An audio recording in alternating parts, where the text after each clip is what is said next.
Mwangaza on the grounds for her proposed removal from office by impeachment as a governor of Meru County. Now, therefore, pursuant to Article 181 of the Constitution and Section 33 of the County Governments Act, Standing Order number 80, the Senate resolves to remove from office by impeachment the Honorable Mwangaza, the governor of Meru County, on the following charges. Charge number 1, misappropriation and misuse of county resources. Charge number 2, nepotism and related unethical practices. Charge number 3, bullying, vilification, and demeaning other leaders. Charge number 4, illegal appointments and usurpation of statutory powers. Charge number 5, contempt of court. Charge number 6, illegally naming a public road after her husband. Charge number 7, contempt of the assembly. Mr. Speaker, I beg to give notice. Next order, clerk. Order number 4, motion, hearing and the determination of the proposed removal from office by impeachment of Honorable Mwangaza, the governor of Meru County. The majority leader. Thank you, Mr. Speaker. Mr. Speaker, I beg to move the following motion. The hearing and the determination of the proposed removal from office by impeachment, by way of impeachment of the Honorable Mwangaza, governor of Meru County. Mr. Speaker, that whereas pursuant to Article 181 of the Constitution and Section 33 of the County Governments Act, on Wednesday, the 25th of October 2023, the Meru County Assembly approved a motion to remove from office by impeachment Honorable Mwangaza, the governor of Meru County, and whereas by a letter referenced MCARES/volume 14/43, dated the 26th of October 2023, and received in the office of the Speaker of the Senate on Friday, the 27th of October 2023, the Speaker of the Meru County Assembly informed the Speaker of the Senate of the approval of the motion by the County Assembly and further forwarded to the Speaker of the Senate documents in evidence of the proceedings of the Assembly. Further, whereas pursuant to Article 181 of the Constitution, Section 33 of the County Governments Act, and Standing Order number 80 of the Senate has had the County Assembly on the grounds for removal from office by impeachment of Honorable Mwangaza, the governor of Meru County, and further, whereas pursuant to Article 181 of the Constitution, Section 33 of the County Governments Act, and Standing Order number 80, the Senate has also had the Honorable Mwangaza on the grounds for her proposed removal from office by impeachment as a governor of Meru County. Now, therefore, Mr. Speaker, pursuant to Article 181 of the Constitution and Section 33 of the County Governments Act, Standing Order number 80, the Senate resolves to remove from office by impeachment the Honorable Mwangaza, governor of Meru County, on the following charges. Charge number 1, misappropriation and misuse of county resources. Charge number 2, nepotism and related unethical practices. Charge number 3, bullying, vilification, and demeaning other leaders. Charge number 4, illegal appointments and usurpation of statutory powers. Charge number 5, contempt of court. Charge number 6, illegally naming a public road after her husband. And finally, charge number 7, contempt of the County Assembly. Mr. Speaker, we have had an interesting 2 days. And on such moments, Mr. Speaker, having sat through the motions of an impeachment hearing, the 14th one that this August House, Mr. Speaker, has an enormous duty of having to make a determination of. I have been reminded many times, listening to the proceedings right from the beginning, Mr. Speaker, the words of Proverbs chapter 18, verse 17, which guides us that the first to speak in a contest seems innocent until the cross-examiner takes to stage.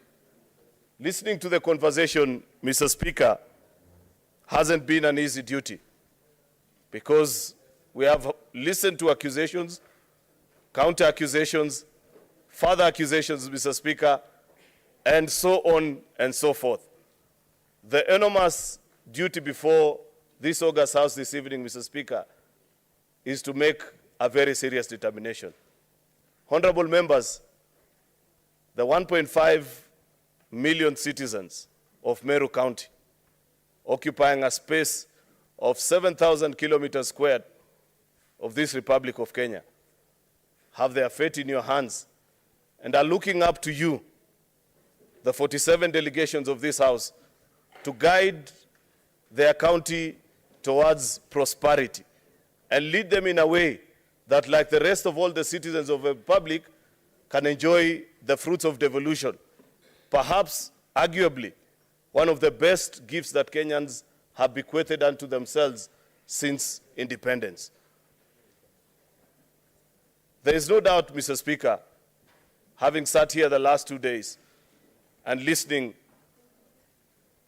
to all the things that we have had opportunity to listen to and seen the videos that have been played, that there is trouble in Meru, that there are difficulties, that county, Mr. Speaker, needs assistance of this House.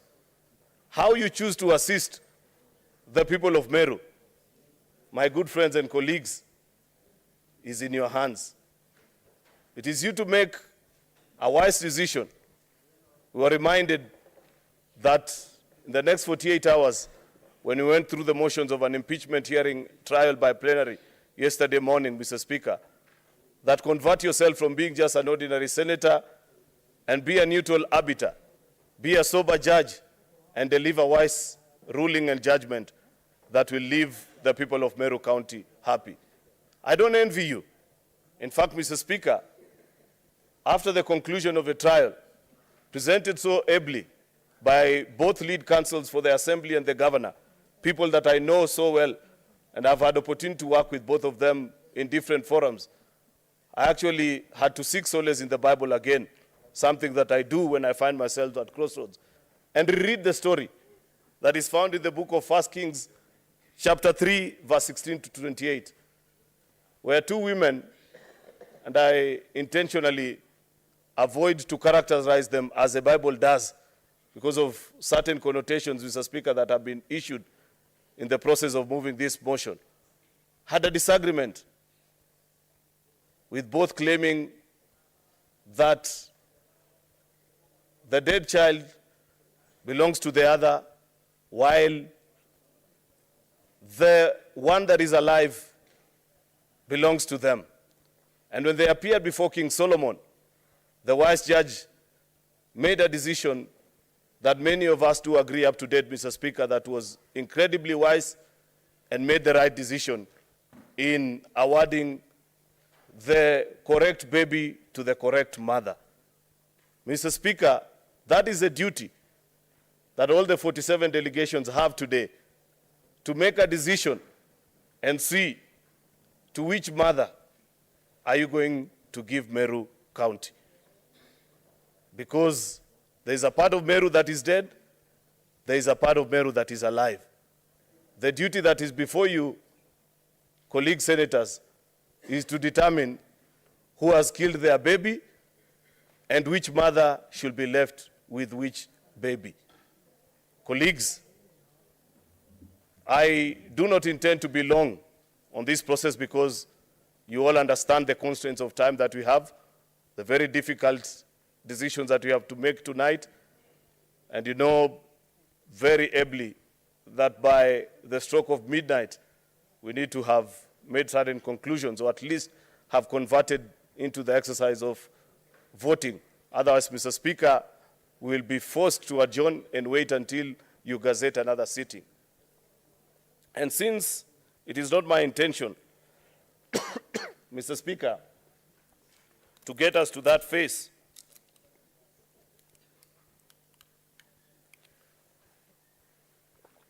I want to humbly request my colleagues to take time and think about the citizens of Meru as you make your final determination on how this matter should continue. because like we have listened, we have been properly advised that there are no easy decisions. Whether to impeach or not to impeach, each leaves us with a very difficult situation. In fact, in the course of consultations, many senators have walked up to me and suggested that, Majority Leader, why don't we as a House invoke Article 192 of the Constitution and just ask the people of Meru that they have a fresh start, that you send all these people packing and have the county dissolved. And perhaps after that realization, then the people of Meru can enjoy the fruits of devolution. It's not an easy decision. It's not an easy task that is ahead of us. To save or not to save is not just about whether you have been convinced or not convinced, because every decision that you make, when you eventually press the button to vote either yes, no, or even, I'm afraid, Senator Sifuna, even abstain has consequences today, unlike in other occasions. Colleague senators, this is a moment. I know that each of you pensively sat down, listened, and has reached a decision. But I'm willing to be convinced, and I guess that is the exercise that you're about to make in the next 1 hour. Listen to whatever points you have picked out from the trial that has gone on here, and hope that on any of the 7 charges that have been presented, it will be good to hear from you. Do you agree that all charges have either not been substantiated or some of them have been? The eventual point that I make, Mr. Speaker, is that eventually Meru will still need us, even after this vote, dear senators. When we conclude on this exercise and the vote tonight, it is my humble submission, Mr. Speaker, that we will still need to retreat and think through what options are available for that particular county. I am particularly troubled, Mr. Speaker, because, to be sincere, I never knew of all those happenings until I saw the videos today. We must speak and condemn some of the things that we have seen in that particular video. I am a father of 2 girls, Mr. Speaker, and I'd wish to live a safe and a better haven for my daughters eventually when I am out of leadership.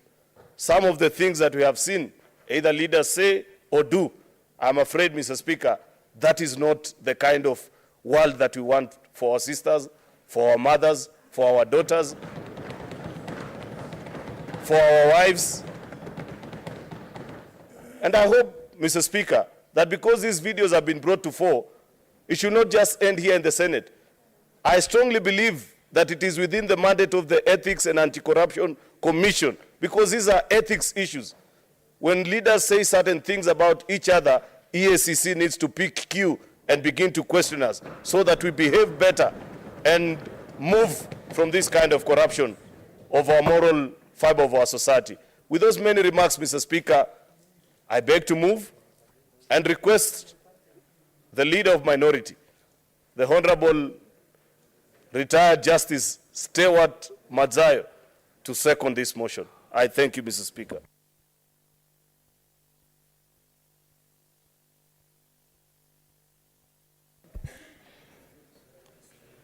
Asante Bwana Spika. Bwana Spika, kwanza nataka kuwashukuru maseneta kwa utulivu wao katika hizi siku 2 ambazo wameweza kuchukua kusikiza huu mjadala. Bwana Spika, huu ni mjadala ambao uko mbele ya Senate. Ni mjadala ambao unatakana sisi tuusikize na alafu tuweze kufanya uamuzi ikiwa yako ushahidi wa kutosha, aidha kufurusha kutoka kwa ofisi, ama ikiwa hakuna, kuweza kumpatia nafasi nyingine aweze kuendelea. Huyu ambaye ni gavana Mwangaza wa Meru County. Bwana Spika, kibarua hichi, kama kuna wakati wowote ambao Seneti inatakana kujitambua na kuweza kuonekana ikiwa iko kazini na inafanya kazi, ni wakati huu ambao inahusikana na serikali zetu za mashinani. Manake wakati huu ni wakati wa kujitambua sasa, ya kwamba mtu ambaye amefanya makosa anaweza kuchukuliwa hatua, ama mtu ambaye amefanya makosa lakini si ada ya kiwango cha juu anaweza kupewa nafasi kuweza kuendelea. Bwana Spika, cha umuhimu katika mjadala huu wetu ambao umeletwa katika kipengele cha 181 cha katiba na vile vile katika kipengele cha 33 cha katika County Government Act na vile vile kulingana na kanuni zetu za kudumu za bunge la Senate kipengele cha 80. Bwana Spika, kibarua kilichokuwa hapa jana na leo ni kibarua kikubwa sana. Tumeweza kukaa ndani ya hii bunge letu la Senate kuanzia mapema wakati wa saa 8:30 na tumeweza kuendelea jana mpaka jioni, tumefika saa 6 usiku, na hivi leo vile vile tumeanza mpaka sasa bado tuko hapa. Bwana Spika, hili ni jambo nataka kuwapatia kongole maseneta wote walioko hapa kwa kazi yao nzuri waliweza kuifanya kusikiza mjadala huu. Bwana Spika, Wakenya wote hivi sasa macho yako katika nyumba ya Senate na wanaangalia na wameweza kujionea katika wale mawakili wazuri, mawakili ambao ni majabali wa sheria, wameweza kusema kwa upande wa Gavana Kawira na kwa upande vile vile wa County Assembly ya Meru. Tumeweza kuwasikiza na tuna hakika ya kwamba masenators wetu wataweza kuamua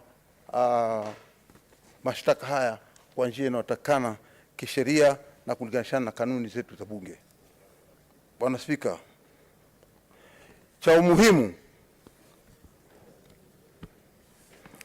umuhimu ni kwamba sote sisi ni wazazi, na pengine ningeweza kujiunga pamoja na ndugu yangu hapa Aaron Cheriot aliyesema yeye pia yuko na watoto. Pia mimi niko na watoto wawili wa kike, ambao cha kwanza mimi sikuweza kufahamu kabisa ya kwamba kama kuna picha ambazo zinaweza kuonyeshwa na ukajitafakari wewe mwenyewe, kama ni mke wako, ni mamako, ni ndugu yako wa kike, ni mtoto wako wa kike. Lakini hayo ya kijiri vile vile kuna aina mbalimbali ambapo tunaweza kuangalia na kuona kama kulikuwa na kosa ama hakukuwa na kosa. Njia muhimu ya sisi kufata ni kuangalia kanuni zetu za bunge na katiba inasema nini. Kwa hiyo ndugu zangu maseneta mlioko hapa, mko na wajibu mkubwa sana. Sisi tukiwa hapa, nataka kuwaeleza Wakenya wote, ikifika time kama hii, hakuna ya kwamba hawa wako pati hii, hawa wako pati hii. Tunaangalia ukweli umesimama wapi, na bunge la Senate linasimama na ukweli. Kwa hiyo mimi nataka kuambia Wakenya wote wasiwe na wasiwasi.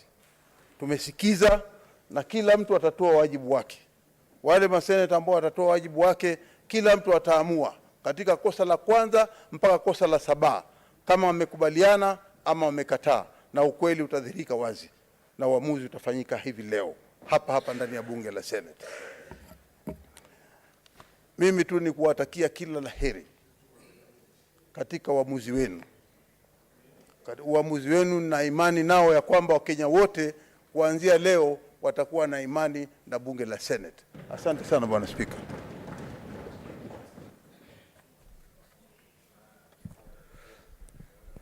Thank you, honorable senators. I will now proceed to propose the question, which is that whereas pursuant to Article 181 of the Constitution and Section 33 of the County Governments Act, on Wednesday, 25th of October 2023, the Meru County Assembly approved a motion to remove from office by impeachment Honorable Kawira Mwangaza, the Governor of Meru County. Whereas by a letter reference M-Cares /Volume 4/43, dated the 26th of October 2023, and received in the office of the Speaker of the Senate on Friday 27th of October 2023, the Speaker of the Meru County Assembly informed the Speaker of the Senate of the approval of the motion by the County Assembly, and further forwarded to the Speaker of the Senate documents in evidence of the proceedings of the Assembly. Further, whereas pursuant to Article 181 of the Constitution, Section 33 of the County Governments Act, and Standing Order 80 of the Senate had the County Assembly on the grounds for removal from office by impeachment of Honorable Kawira Mwangaza, the Governor of Meru County. And further, whereas pursuant to Article 181 of the Constitution, Section 33 of the County Governments Act, and Standing Order number 80 of the Senate, the Senate also had the Honorable Kawira Mwangaza on the grounds for a proposed removal from office by impeachment as the Governor of Meru County. Now, therefore, pursuant to Article 181 of the Constitution, Section 33 of the County Governments Act, and the Standing Order 80, the Senate resolves to remove from office by impeachment the Honorable Kawira Mwangaza, the Governor of Meru County, on the following charges. Charge 1, misappropriation and misuse of county resources. Charge number 2, nepotism and related unethical practices. Charge number 3, bullying, vilification and demeaning other leaders. Charge number 4, illegal appointments and usurpation of statutory powers. Charge number 5, contempt of court. Charge number 6, illegally naming a public road after her husband. And charge number 7, contempt of the County Assembly. Now, honorable senators, we may now proceed to debate. What is your point of order, Senator Charange? Mr. Speaker, as per Standing Order number 111, I propose that we move limitation of debate and allow each and every senator to speak for 3 minutes. If you can push that one up to around 11:25, Mr. Speaker, sir, then between 11:25, by at least we give also chance governor to reply, and from around 11:40, Mr. Speaker, we can now move to vote so that we don't run afoul of the Gazette notice that you issue, and we are able to finish under today so that we don't need to Gazette another day. Mr. Speaker, I propose and request Senator Wambua to second.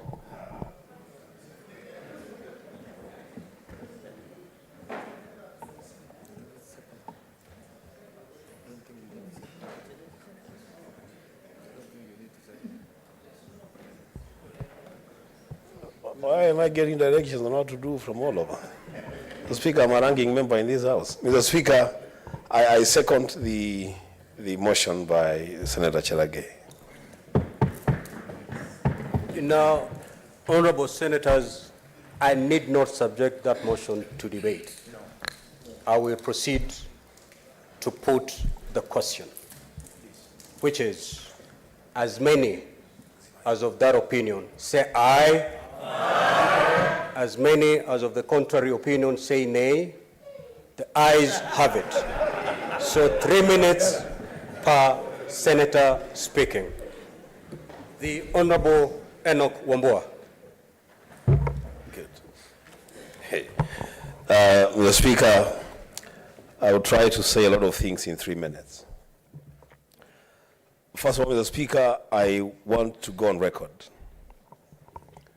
on this impeachment motion that it is clear to this House, to this country, and to the world that the relationships between the Governor of Meru and the members of the County Assembly of Meru is almost irreparably broken down. The Speaker, in the words of one of the lawyers, there is a state of madness in Meru. The Speaker, the parties before the Senate to process this impeachment motion have come to us seeking justice. And that is what they must expect. Justice for the parties and justice for the people of Meru. So, Speaker, this Senate must decline the invitation by any party to take sides and move in a direction for whatever reason. This Senate, the Speaker, was available to the parties. They had an opportunity to approach the Senate Standing Committee on Devolution to settle their issues. They passed that opportunity. Both parties, the Speaker, have treated this House and these members and the millions of Kenyans that we represent to a charade of accusations and counter-accusations, all aimed at self-preservation and serving certain political interests. The Speaker, I'll just give two examples. The County Assembly of Meru has come to this House with allegations of relatives of the governor being used to embezzle county funds. When that matter was put to test, the evidence on record by the County Assembly is that, one, it is in the public domain that these are relatives of the governor.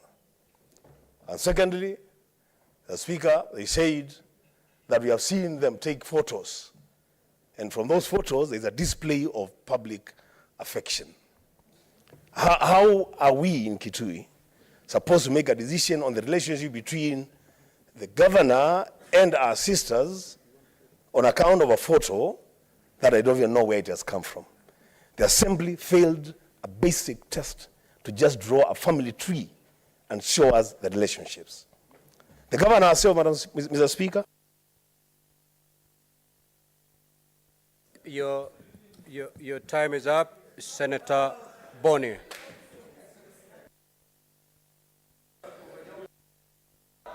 Thank you, Mr. Speaker.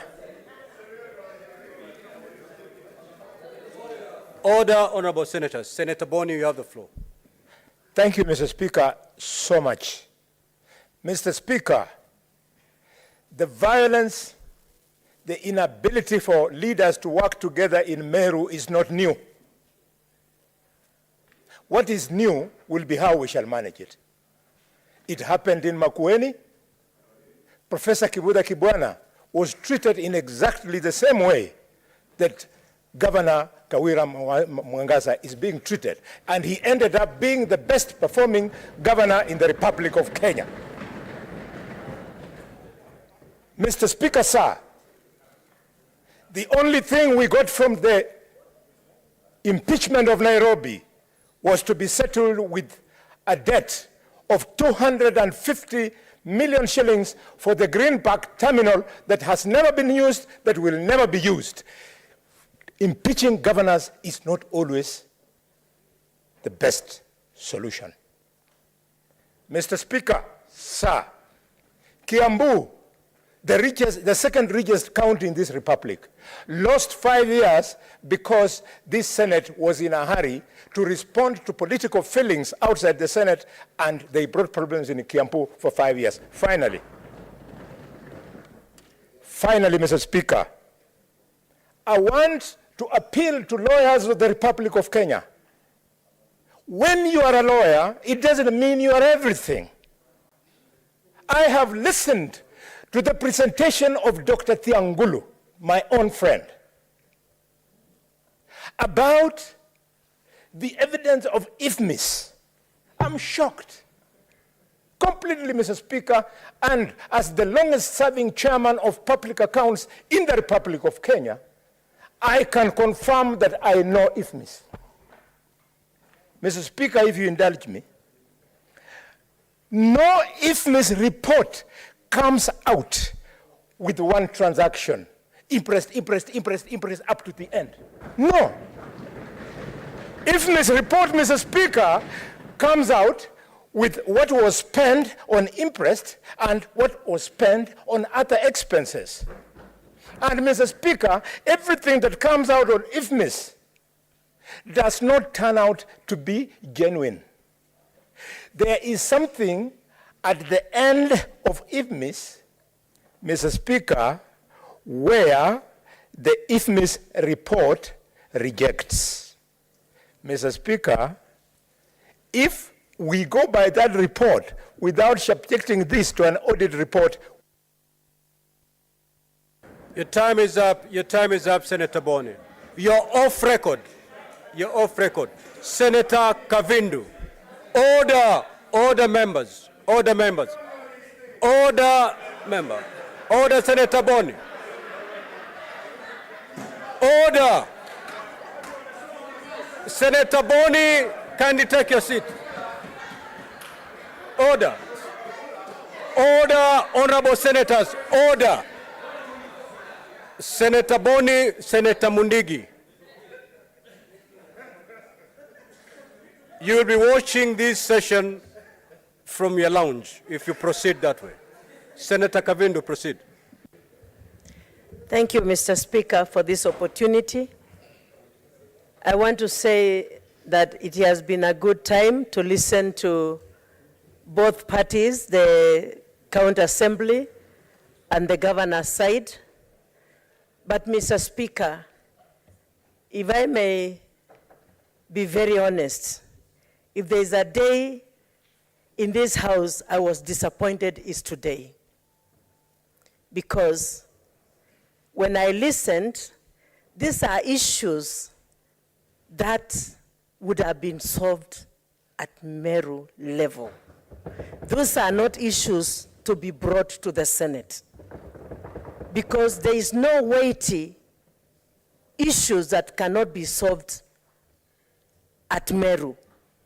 The only issue that was very heavy for me is the abusive words that those men used on the governor. I cried. I didn't know what to do. I wanted to walk and go because I could not bear watching the abusive words that were being used to the governor. We are women, yes. We are educated, just like the men. Who is that who set an alarm to wake up to go where? Can you hold that time for Senator Kavindu? Yes, please hold the time for senators, me. Put your phones on silent mode. Mr. Speaker, we are women. We are women, we have daughters, and we need to be given space in political arenas that we may also portray our potential like any other person. We are leaders and we can lead, but we don't need this kind of bullying, because even if, you know, if we are given space, we can work. People at Machakos today ask me, was this potential within you all those years? Because of what I do. I am sure the way I've seen the MCIs working with the governor, if they are given humble time and no insights from anywhere, they can work and they can deliver. Mr. Speaker, I'm very disappointed, and I don't see anything that can make anyone go. Thank you, Mr. Senator Ali Roba.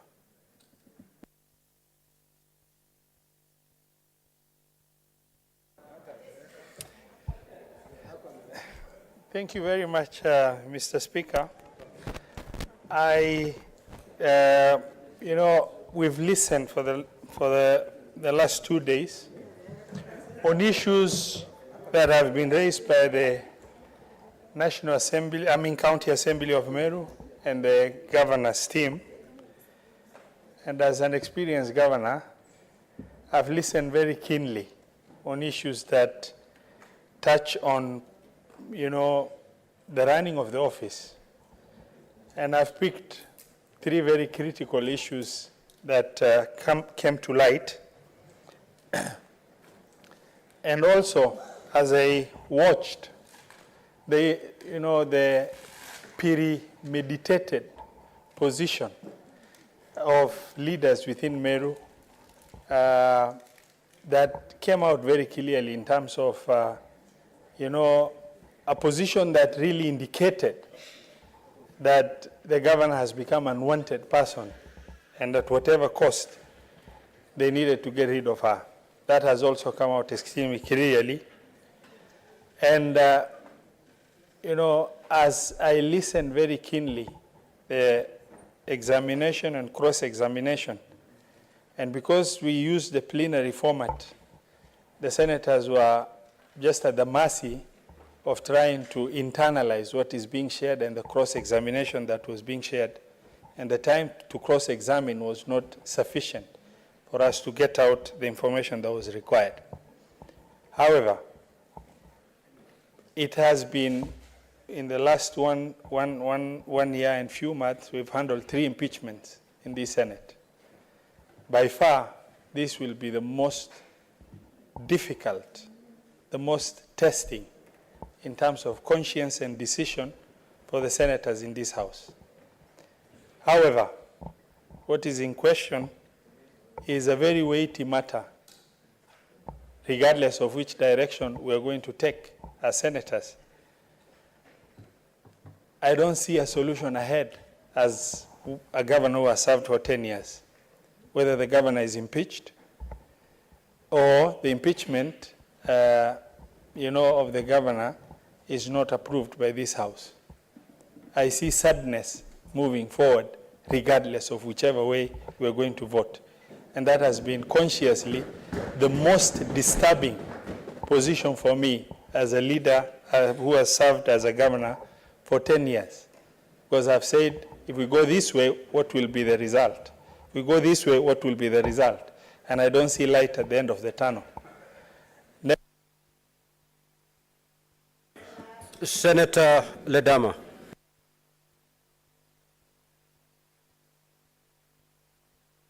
Mr. Speaker, I speak here today as a father of 2 lovely daughters whom I'd like to see grow, become leaders like the way God has blessed me. What I witnessed today, Mr. Speaker, is something which negates that dreams if we do not stand and to be counted. What I've witnessed today, Mr. Speaker, is this Senate being reduced into being an internal audit. Mr. Speaker, the lawyers presented something which negates the Public Audit Act Section 31, which is quite clear on the process of audit. Mr. Speaker, sir, Article 228, Section 5 is very clear. It says the controller of budget shall not authorize any withdrawal of funds from the county revenue fund unless she's satisfied that that withdrawal is authorized by law. Mr. Speaker, sir, we've been entertained by a charade of just nuendos. There was nothing that you can be able to prove. I am a member, I'm a ranking member of the Senate Public Accounts Committee, and I know the process. I know what IFMIS is. I know the PFM Act, Section 103 establishes a county treasury, and he puts in the treasurer or the CMC as the head of that fund. Mr. Speaker, sir, I sat down here, and to be honest with you, when I watched those videos, something came to my mind. And I said, you know what? That conference of 1885 in Berlin Conference was ill-advised. The British should have just left us with uncouth and civilized behaviors. To see a honorable member, someone who calls himself a honorable member, walking across the streets of our civilized nation, what we call civilized, and saying that certain weapons or certain tools should be used to be able to punish a woman. It's uncouth and uncivilized, and shame on them. Mr. Speaker, sir, I have gone through the 7 allegations, and none of them, Mr. Speaker, sir, has been substantiated. We are being introduced, we are being invited, Mr. Speaker, sir, to get into a conflict of manhood and womanhood. Mr. Speaker, sir, I second the sentiments of the majority leader when he said that it's about time that if these leaders of Meru cannot get their act together, we might as well call a commission of inquiry to suspend that county. It is ridiculous, Mr. Speaker, sir, and we cannot allow this Senate to be reduced to that. Mr. Speaker, sir, we should know better. Senator Nyamu.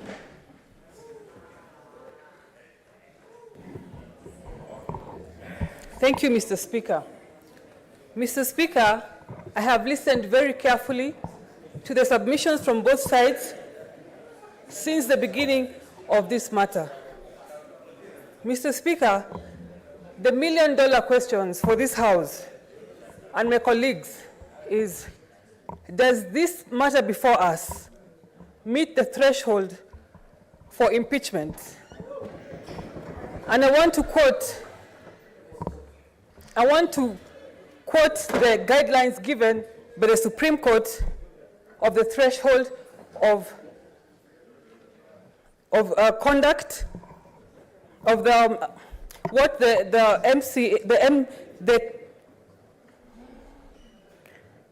counsel for the county assembly alluded as gross misconduct. Mr. Speaker, is the conduct of the county governor of Meru, is it grave? Is it disgusting? Is it heinous? And is it audacious? And all that appertains gross misconduct? The answer is no. Mr. Speaker, we must not, as a House, drown in the murky waters that is Meru politics. We must be very careful that we do not drown as a House in those murky waters. Mr. Speaker, the MCAs of Meru have failed to demonstrate that they can be independent and they can make decisions that are not influenced from outside. And we must not join them. Mr. Speaker, I want to say tonight that the matter before us should not have got here. I do not see how this matter got here, because this is pure politics that should be handled at the ground in Meru. I am very saddened, I am very disappointed, and I am not going to be part, let it be known by those I am disappointing tonight, that I cannot be, as Senator Karen Nyamu, I am not going to be part of ending a young career of the woman governor of Meru simply because she did not take a tea invitation from so-and-so. She does not get along with whoever. We're experiencing that in Nairobi. Your time is up. Your time is up. Senator Kajwang. Order. Order, senators. Order. Order, senators. Can Senator Kajwang be heard in silence? Senator Kajwang. Mr. Speaker, I first want to congratulate the County Assembly of Meru. They have done their constitutional mandate.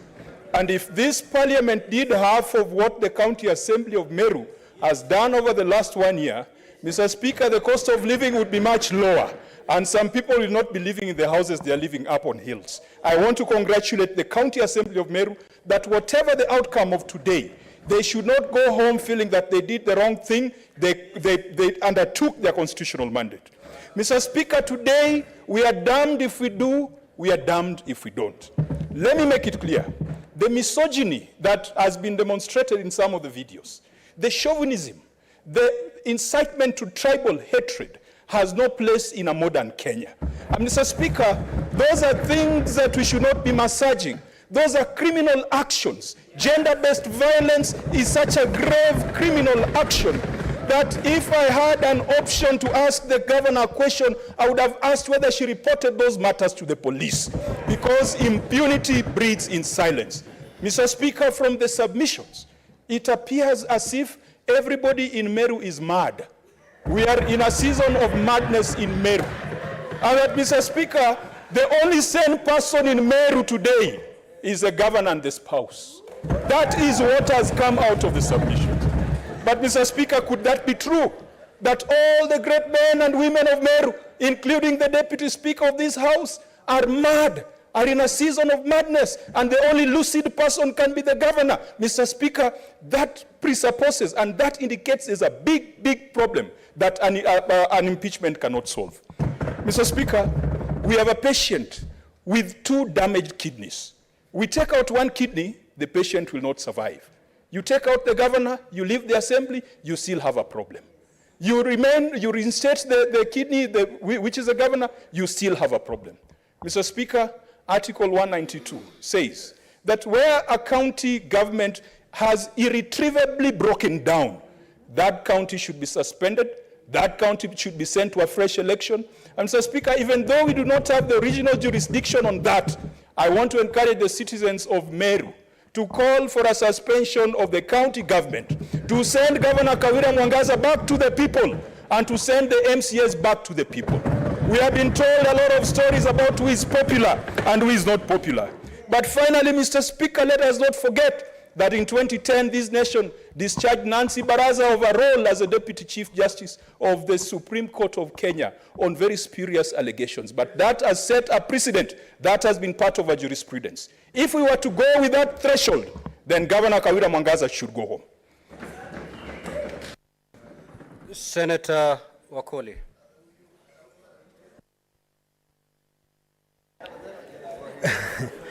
Asante Mheshimiwa Spika.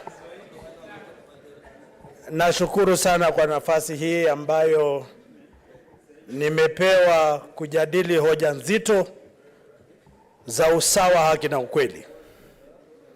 Mheshimiwa, ukipewa nafasi kutafuta amani kati ya wendawazimu wawili, unashindwa utaanza vipi? Ama iwapo wewe ni mhubiri na unamwombea mwendawazimu, Mheshimiwa Spika, utafumba macho ukiomba ama utayakodoa macho pima ukiomba? Hiyo ndio hali tumo sasa. Tunakashifu matamshi mabaya dhidi ya wanawake, lakini pia lazima tukashifu matendo mabaya yanayotendwa na wanawake. Iwapo kuna ubadhirifu wa pesa, lazima tuseme. Iwapo kuna matusi dhidi ya wanawake na jinsia zao, lazima tukashifu. Iwapo viongozi hawawezi kaa pamoja na kujadiliana, lazima tuseme ukweli. Kwa sababu sisi katika jamii yetu tunasema maji yasipotifuliwa hayawezi tulia. Haya maji ya Meru yametifuliwa, Mheshimiwa Spika, lazima tuache yatokote na yatulie. Yamefika hapa, Mheshimiwa Spika, yanatokota, lazima tuamue yatulie, watu wa Meru wasonge mbele. Haiwezekani viongozi hawa kusema yale wanayosema pasipo shinikizo ama kunyoshewa vidole na viongozi wengine. Iwapo wewe unasema ni bishop na unasema wenye wivu wajinyonge, ni mahubiri yapi tunaendeleza katika nchi ya Kenya? Lazima tuseme ukweli. Tumejadili mambo ya wahubiri, wahubiri wawe wa ukweli, viongozi wawe wa ukweli, na bado nitasema fisi aliambia mawe, hata tukinyamaza vipi mumesikia, na lazima tupige kura turekebishe mambo ya Meru. Asante sana Mheshimiwa Spika. Senator Mogeni.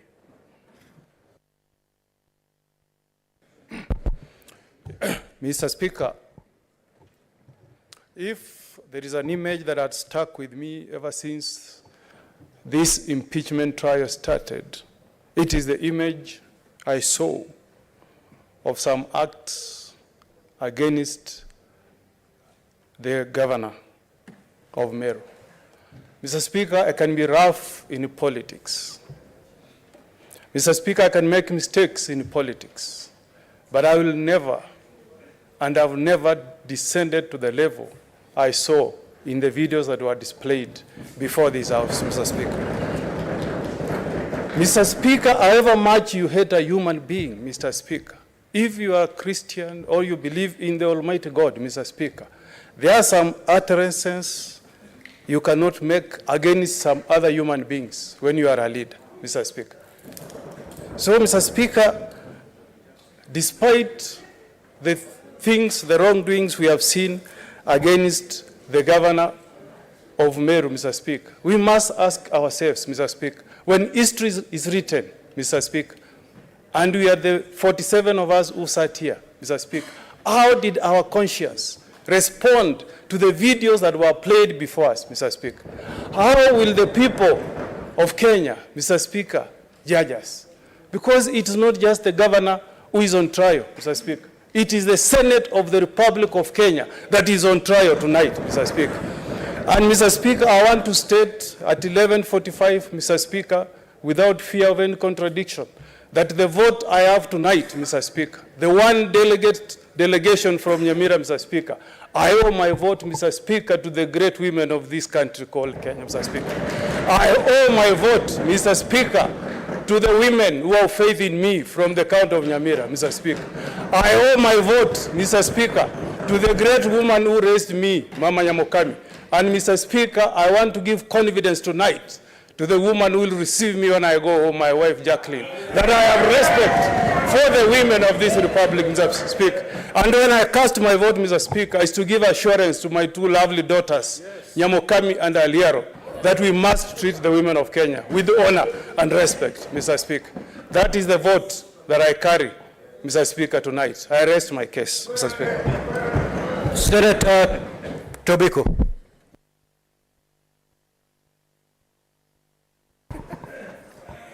Thank you, Mr. Speaker. Mr. Speaker, I thank you. And Mr. Speaker, throughout this impeachment petition, Mr. Speaker, I took my time to listen to both sides without trying to to give my advice to my sister, as was expected by many Kenyans and by many people in Meru. Mr. Speaker, the Council for the County Assembly, Thiangolu, has said that quite a number of charges were like repetitions of the same charges that were in the first impeachment, Mr. Speaker.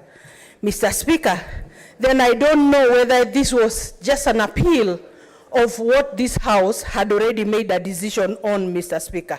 They could be allowed by law, Mr. Speaker, but I don't think they should have then wasted the time of this House, Mr. Speaker.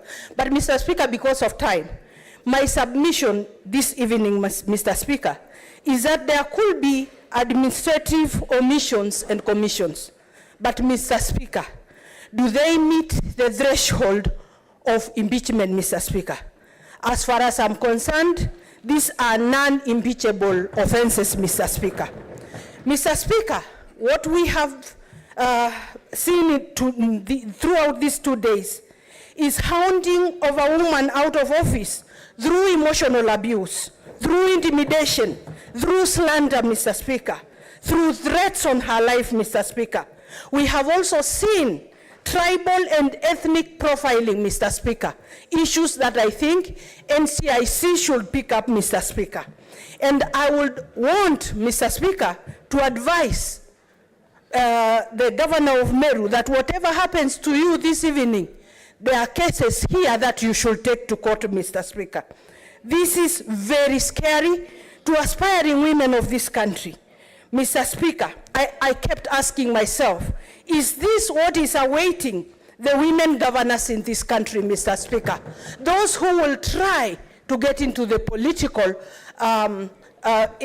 positions that are the domain of men in this country, Mr. Speaker.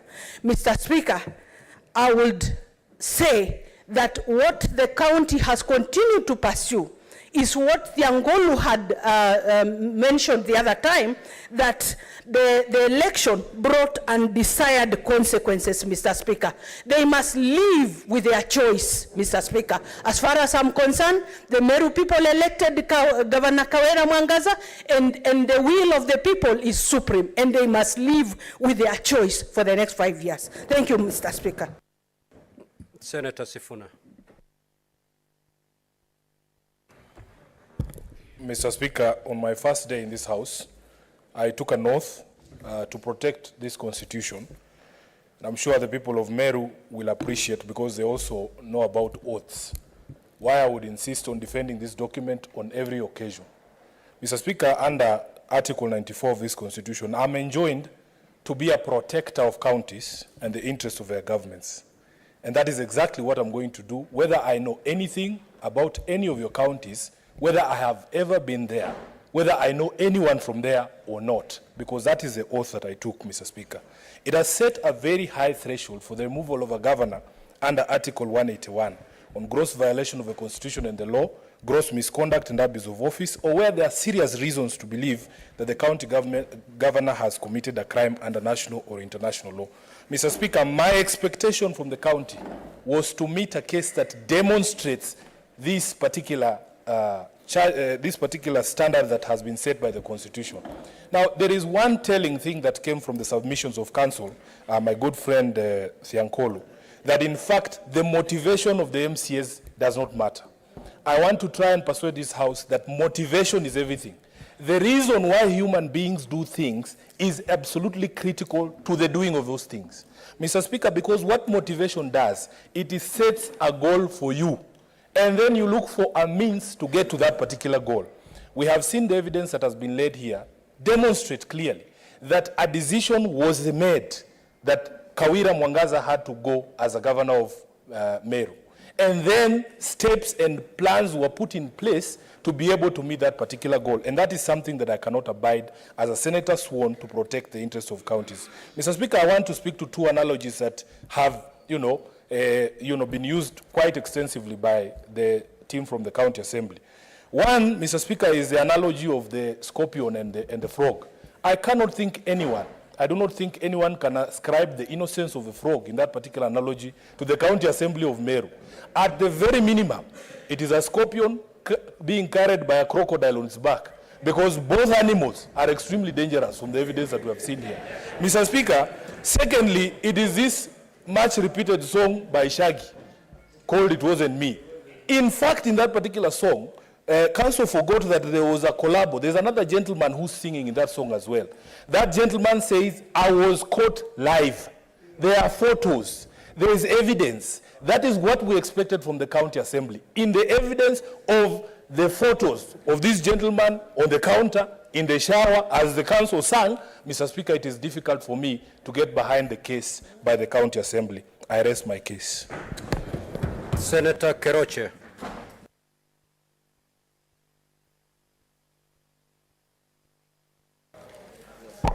Thank you, Mr. Speaker, sir, for giving this opportunity. And for me, I agree there is something wrong in Meru.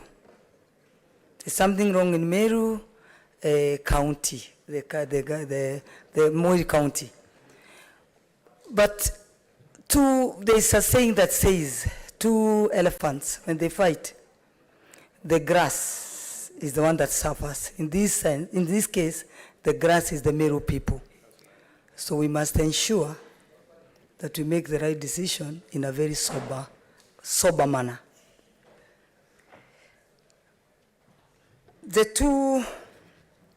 Both parties, I can say both parties, their representation was not convincing. Both parties. And whatever they brought in here, it is something I believe, as Senator Kavindo has said, could have been solved at the Senate. The two videos at Meru, the videos that we've seen, they've portrayed the Meru men be very sex abusers. But for me, I can bear witness that in Nakuru, we have over 5,000 Meru men, and they respect women. So in that video, please, I ask Kenyans just to know that it's only those Meru men that were in those videos that it's not on the Meru men.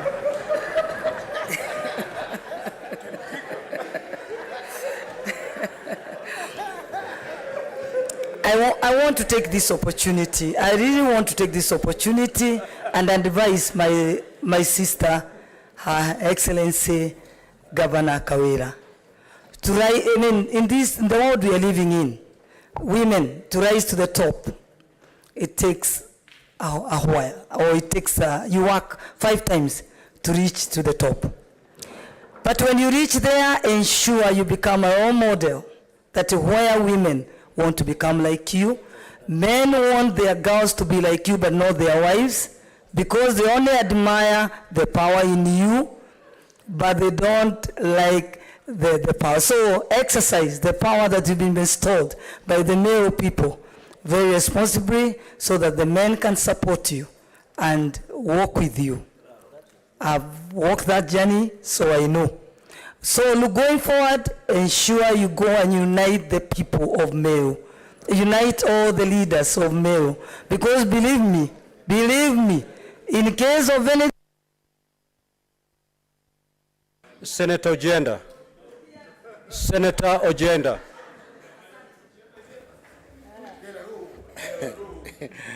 Thank you, Mr. Speaker, for according me the opportunity to make a contribution to the debate before the House on the impeachment of Senator Mwangaza under Articles 181 of the Constitution. Mr. Speaker, sir, it is clear that the 7 charges leveled against the Governor of Meru have a set threshold that must be established in now settled decisions of the Supreme Court on the impeachment of Governor Sonko and set by the Court of Appeal on the impeachment of Governor Wambora. Mr. Speaker, sir, I participated in both cases. I've also had the advantage, Mr. Speaker, sir, of participating in the impeachment of the Governor of Wajir, Mr. Mohamud, who is successfully returned to office after impeachment. The threshold question, Mr. Speaker, sir, is therefore important, and I just want to address myself to that question. Mr. Speaker, sir, the charges included misappropriation and misuse of county resources, nepotism and related unethical practices, bullying, vilification, and demeaning of other leaders, as set out under Article 75, 2 and 3, illegal appointments and usurpation of statutory powers, contempt of court, illegally naming a public road after a husband, and lastly, contempt of the county assembly.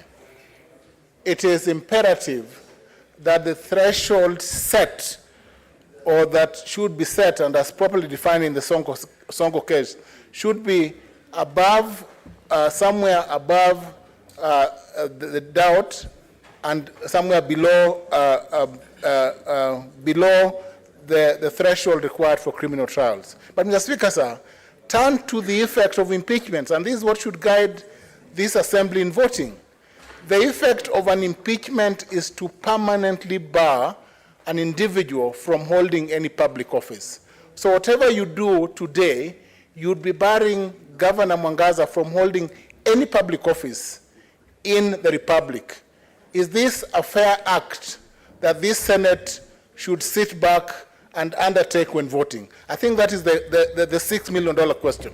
Mr. Speaker, sir, the gender question, and I think this is something, and I don't want to talk about scorpions and crocodiles and frogs, but in my understanding of what is before this Senate, the levels that have been defined. Is up, Senator Charanke. Mr. Speaker, sir, one, I want to congratulate members of County Assembly. I predicted in December that we'll go back where we are today during the first impeachment. I want to thank the MCS, Mr. Speaker. It is their constitutional right. Impeachment is a political process. Mr. Speaker, I'm happy gender is not on trial. It is about the competency, the ability, and discharge of the work of the governor. Mr. Speaker, when you look at the loss of 78 million, Mr. Speaker, the County Assembly has gone beyond and proved that the governor could not account for 78 million. Mr. Speaker, that charge has been proved. Number two, Mr. Speaker, on the appointment, I was shocked, Mr. Speaker, under Article 183, Article 65, Article Section 30 and Section 45 of the County Governments Act, Mr. Speaker. You have been a governor. It is very clear that the governor abdicated. And in fact, on the record, the governor said she had delegated her role to County Secretary, Mr. Speaker. Mr. Speaker, number three, it goes to the point. Where is the 1.5 Meru people, Mr. Speaker? It cannot be that you don't agree with the MCS, you don't agree with the church, you don't agree with Njurinjeke, you don't agree with elected leaders, 10 or 11 of them, Mr. Speaker. It is not that all others are wrong, Mr. Speaker, until you disfranchise, humiliate, vilify, bully elected leaders in front of the president. Mr. Speaker, the deputy president and the president on several occasions have tried to reconcile. What is it hard for governor to work with the rest? Because whenever a problem comes, they only come up with a gender guard. And I tell you, there is a saying that is popular that what a man can do, a woman can do more. What has happened? There were insults from the men. But did you see, Mr. Speaker, on record and WhatsApp, the governor herself said to the deputy governor, you will defecate avocado seeds, Mr. Speaker. So which insult is better than the other, Mr. Speaker? We cannot hide, Mr. Speaker. We must lift the veil. For Meru to move forward, we must stand with the MCAs and give them the confidence to ensure oversight, Mr. Speaker. I can assure you, Mr. Speaker, if today Governor Kawira Mwangaza, Mr. Speaker, is shown the door, Meru will heal and will go for the better going into the future. Mr. Speaker, I submit. Senator Osotsi. Thank you, Mr. Speaker. Mr. Speaker, because of the short time, I want to start by saying that from the onset, this Senate agreed that we are going to listen to this case, the merits and demerits of the case, and make a decision. Mr. Speaker, I've spent hours here, sitting here, listening to the presentation from the two parties. And I want to say that I was shocked, Mr. Speaker, as an IT expert in my other life, that the County Assembly presented to this House an extract from IFMIS. An extract from IFMIS. Honorable Senators, may the Senator be heard in silence. An alleged extract from IFMIS that is not verified. Mr. Speaker, this House has passed a law called the Computer Misuse and Cybercrime Act 2018. And I participated in processing this bill. Under Section 14, subsection 2, it is very clear that any data from a computer system, especially a computer system that is categorized under Section 9 of the same Act as a critical information infrastructure, that access must be based on a consent. Mr. Speaker, we have been presented with an extract from IFMIS which has no consent. Yes, they made an attempt to get a consent, but there are other offices which could have provided the consent, like the Controller Budget Office, the Treasury, and even the IFMIS Directorate itself. They never made that effort. Mr. Speaker, this particular extract was provided by an anonymous person called Salasio. This man has not been brought to this House to testify. This man is not known whether this money exists or not. The House cannot, a House of Parliament is a House of record. We cannot be made to sit here for hours listening to submission based on a document that is not verified, a document that is unlawful. Mr. Speaker, this House has to be respected. In addition to that, Mr. Speaker, there were some submissions given as evidence of WhatsApp. And this matter was questioned by Senator Gloria. And the council on the other side brushed over the issue.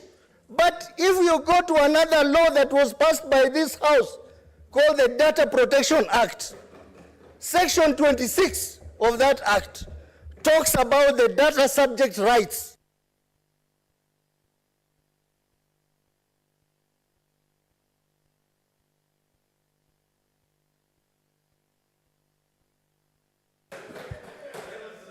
Senator Mutinda.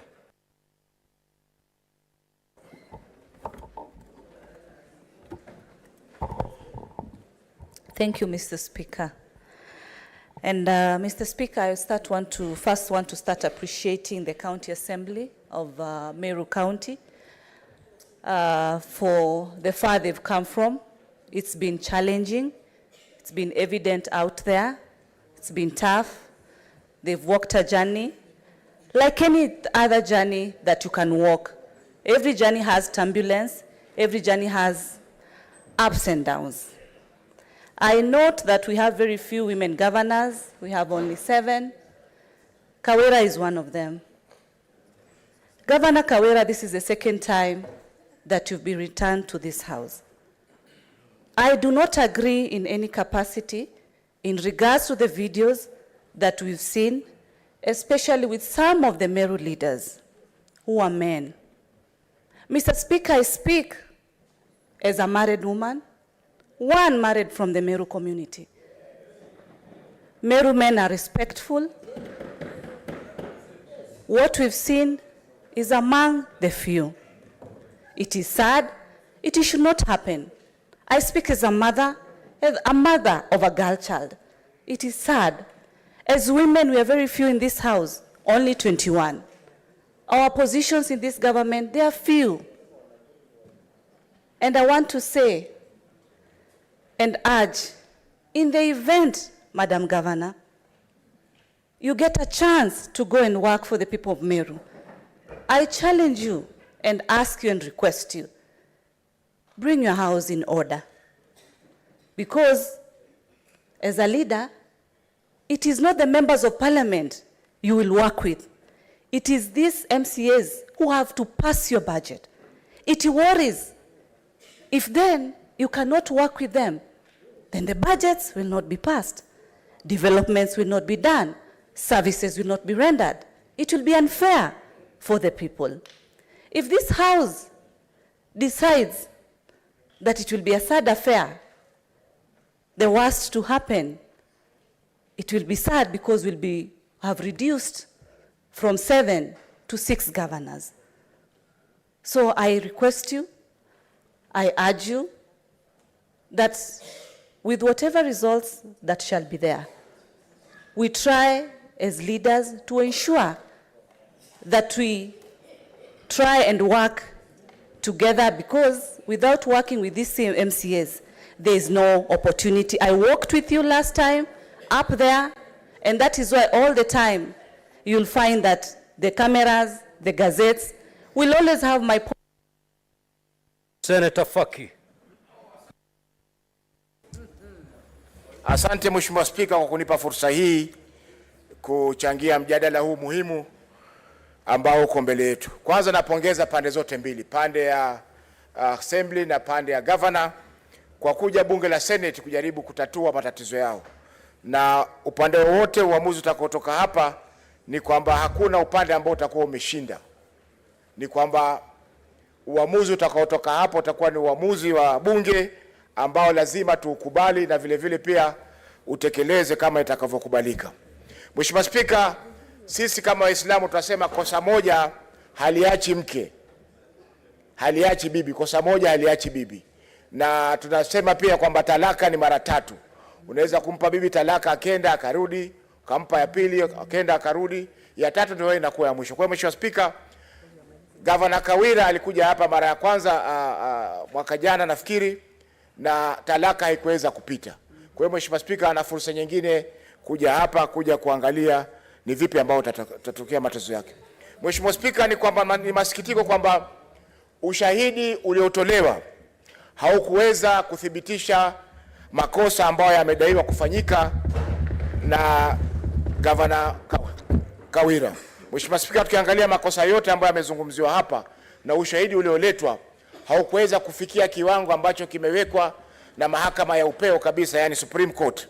katika kuangalia masuala kama haya. Kwa hiyo Mheshimiwa Spika, itakuwa ni dhuluma kubwa kuweza kumpeleka nyumbani Gavana Kawira kwa ushahidi ambao haukufikia kiwango unachohitajika na mahakama. Mheshimiwa Spika, uamuzi utakaofanywa usiku wa leo hautasaidia yale matatizo ambayo yako Meru samani, na ni jukumu la viongozi ambao wamechaguliwa wote kuhakikisha kwamba tatizo hili wameweza kulitatua wao kama viongozi wa Meru, kwa sababu matatizo ya Meru hayawezi kutatuliwa na viongozi wa kutoka Isiolo, hawezi kuchaguliwa na viongozi kutoka Mombasa, wala viongozi kutoka sehemu yoyote, isipokuwa watu wa Meru wenyewe wakae chini waangalie matatizo haya waweze kuamua, ili watu wa Meru waweze kupata maendeleo kama ilivyotarajiwa na katiba yetu ya mwaka 2010. Kwa hiyo Mheshimiwa Spika, kwa kumalizia ni kwamba tumepata fursa ya kujua matatizo ya Meru, na fursa hii ni fursa ambayo iko katika kaunti zetu zote ambazo tuko nazo katika nchi yetu ya Kenya, na isiwe kwamba wakitoka hapa mmoja amesema mimi nimeshinda. La, watakaokuwa wameshinda ni watu wa Meru kupata uongozi na kupata viongozi ambao watasaidia kupeleka kaunti ya Meru mbele. Asante sana Mheshimiwa Speaker. Senator Methu. Thank you very much, Mr. Speaker, for giving me an opportunity to speak to this motion. Honorable Speaker, this evening I have been called upon to make a very difficult decision. A decision that if we send Governor Kawira home, then her career comes to a grinding halt. Honorable Speaker, as it has been said, the threshold of an impeachment has been set in Article 181 of the Constitution of Kenya. It has also been very well spelled out in the precedents that have been set in the decision of the High Court in the Wambora case and in the decision of the Court of Appeal in the Wambora case, Honorable Speaker. Well, I thank the County Assembly for, because it is within their functions to process an impeachment. When I looked at the charges that have been placed against the Governor of Meru, Honorable Speaker, as a person who sits in the Public Accounts Committee, I looked at the evidence that was adduced in charge number 1, misappropriation and misuse of county resources. And Honorable Speaker, as a member who sits in that committee, we all agree that an infamous extract cannot become evidence as to why and how the Governor of Meru is corrupt on this particular charge, Honorable Speaker. Honorable Speaker, on the charge number 2, on nepotism and unrelated ethical practices, when the council and the team from the County Assembly was called upon to come and give evidence in chief as to how the Governor of Meru is nepotistic, Honorable Speaker, they told us that it is public knowledge that the people that are in those photos are her relatives, Honorable Speaker. So, Honorable Speaker, how am I supposed to know that a person that appears in a photo is a relative of Senator Olekina, is my own relative? Many people have said that the person who was playing guitar on this video looks like myself. How am I not? How, Mr. Speaker, is it that finally, Honorable Speaker, on charge number 3, on bullying, vilification, and demeaning of other leaders, Honorable Speaker, the evidence that was brought by the County Assembly was of a man playing guitar here, singing Wenyewivu Wajinyonge. You know, that was the accusation that the Governor Kawira demeans other leaders. On the contrary, Honorable Speaker, the video that was played by the defense of the Governor, Honorable Speaker, it printed an image of a patriarchal community, deep, painful images that I would never want. My own children, my own wife. Honorable Speaker, that is not the society that we would want for our daughters, Honorable Speaker. It is not a mistake for anybody to become a leader and she's a woman, Honorable Speaker. It is not a mistake, Honorable Speaker, and it is not the way that we can encourage our girls to become leaders, Honorable Speaker, that when you are a leader, if you disagree with other people, they use sexuality to harass you, Honorable Speaker. Now, Honorable Senators, at this juncture, I will call the Governor. Governor Kawira, you have 10 minutes to address the Senate. The order, Honorable Senators, order. Honorable Kawira, you can take the stand. You have 10 minutes. Order, Honorable Senators.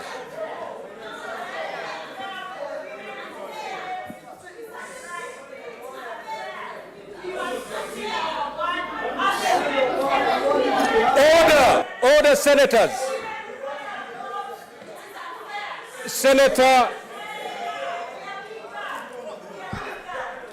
Senator Gloria Oroba, leave the chamber immediately.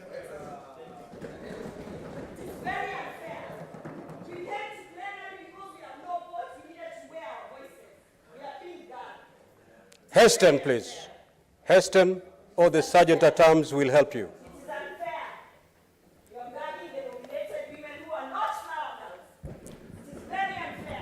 Proceed, Governor.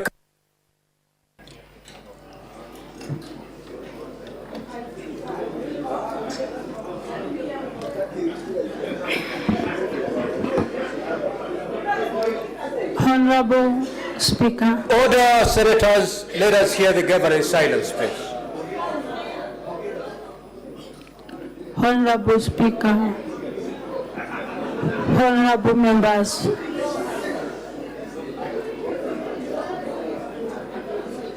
Order, senators. Let us hear the governor in silence.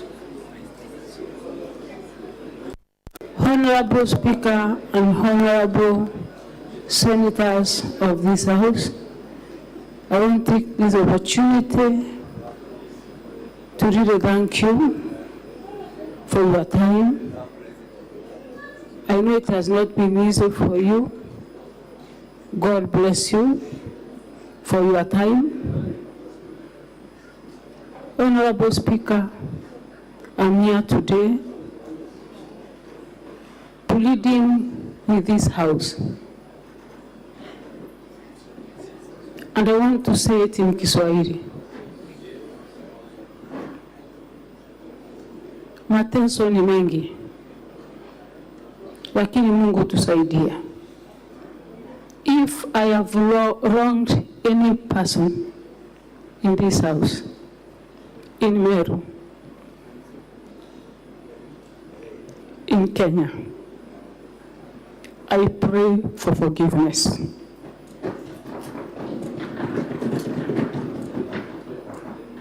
As a mother, a leader, it is my duty to unite Meru people. And I pray for more grace, that God will give me power to bring all the leaders together.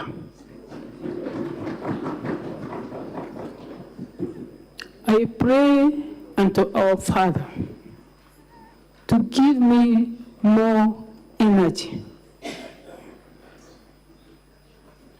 to give me more grace.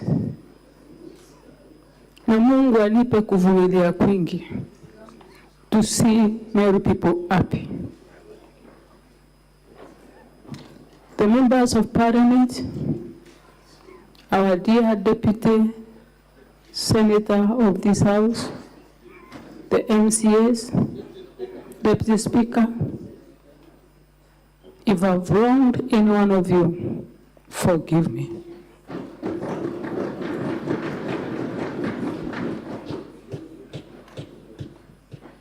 Honorable Speaker, I was elected as an independent governor. I know I need MCAs. I've tried my best, and I shall still continue trying my best to see that I work with everyone. Honorable Speaker and this Honorable House, no one is an angel. I'm not an angel. Each and every one of us has his or her own weaknesses. It is my prayer to God that the weaknesses that they might have, God will help me. So as we work together as a team and make Meru people happy. Honorable Speaker, honorable members of this House, I take this opportunity again to say thank you,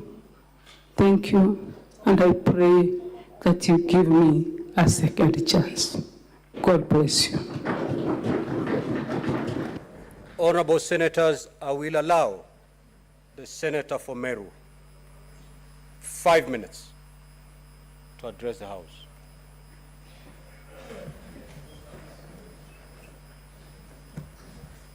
Thank you, Honorable Speaker, for this opportunity also to make my contribution to the motion.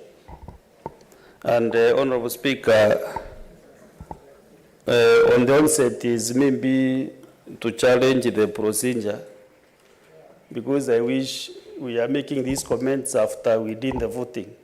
Because, Honorable Speaker, if we hear the comments of many senators here, even the Madam Governor, it's like we have concluded the business and still we have to cast our votes. So, Mr. Speaker, nevertheless, I want to say that this House, on Article 96(1) of the Constitution, the Senate represents counties and serves to protect the interests of the counties and their governments. And Mr. Speaker, I wish before any governor is brought to this House to prosecute any impeachment procedure or process, this House can be able to go to that particular county, understand the issues that have been released by the members of the county assembly of that particular county. Mr. Speaker, you know I live in Meru, and even tomorrow I'll be traveling to Meru. All the 47 or the 67 senators who are here, they don't live in Meru. So, Mr. Speaker, I wish during this process, at some point, before the governor is brought to this assembly or this House, there is a process that can be an intermediary in a way that these issues can be canvassed. And I want to thank Senator Omtata in his, what he is trying to do in his petition. I wish a tribunal can be set up. A tribunal can be able to sit with the MCs, with the governor, with the leaders of that particular county, so that they can be heard by that tribunal. But when any governor is impeached and brought to the Senate immediately and directly, members of that particular county loses that opportunity to prosecute the issues, Honorable Speaker. So on this particular case, let me say that Meru, where I live, we have a problem, and a big one, Mr. Speaker. And you have heard the governor has confessed that she has some weaknesses that she will play a role to help her overcome. So that tells us that there is a problem in Meru, and Mr. Speaker, it is not the way we put our steps, we clap, we shout, but Meru has issues that need to be addressed. And because Meru is not living in a vacuum, I want to address the head of state, His Excellency the President, to take charge and understand what is in Meru, what is ailing Meru County. I want to thank the MCAs. They have done their work excellently. There is no way that 59 MCAs can be logged or manned that impeached the governor for the third time. The MCAs have issues that they have raised in their petition. But also, Mr. Speaker, you know, unless these gentlemen and ladies are hanged, then we can never solve Meru issues. As I speak here, Mr. Speaker, I want to tell this House and convince them enough that Meru has issues, has problems. And also, Mr. Speaker, when we see creeps print in vernacular, I also wanted to actually challenge also that process of executing these witnesses. When a creep is print in vernacular, some are not audible, and then what is translated might not be what was said. So what do we have to say that this script is very articulate? So, Mr. Speaker, what I want to request my colleagues here, as we make this decision, look to all the counts. Let us not bring down to only one issue about women. This thing called Keberi, is it an instrument or this used to stand orange? Polinge or Maziwarara. So, Mr. Speaker,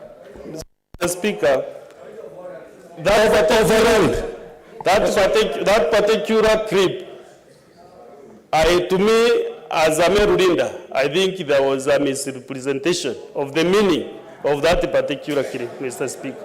So as we also make our decision, I hope the Senate can still review those clips.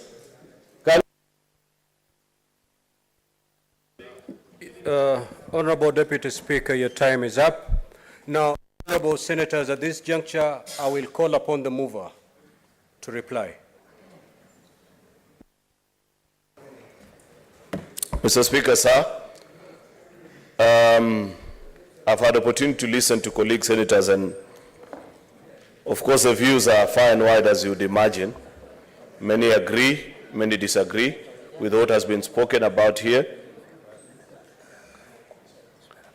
Mr. Speaker, sir, I want to humbly plead with the House that immediately after this procedure, please let us conclude the impeachment procedure bill.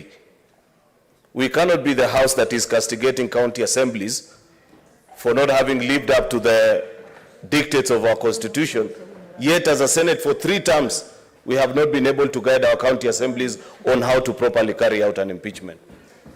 It is my humble submission, Mr. Speaker, that the County Assembly of Meru did their job exceptionally well. In fact, Mr. Speaker, because you are drawing close, to me, there are certain charges among SS7 that the County Assembly has proved beyond reasonable doubt. Mr. Speaker, it is unfortunate that we find ourselves in such a situation where I think, like one senator has said, damned if you do, damned if you don't.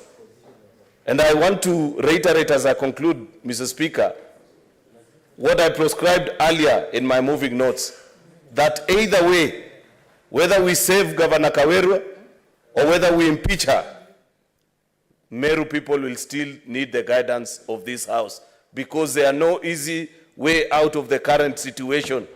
The failure that exists in Meru is far and beyond either saving or impeaching a particular governor. Therefore, Mr. Speaker, I want to request our colleagues that let's conclude this exercise. Cast your vote with your conscience. Listen to what the people of Meru are saying.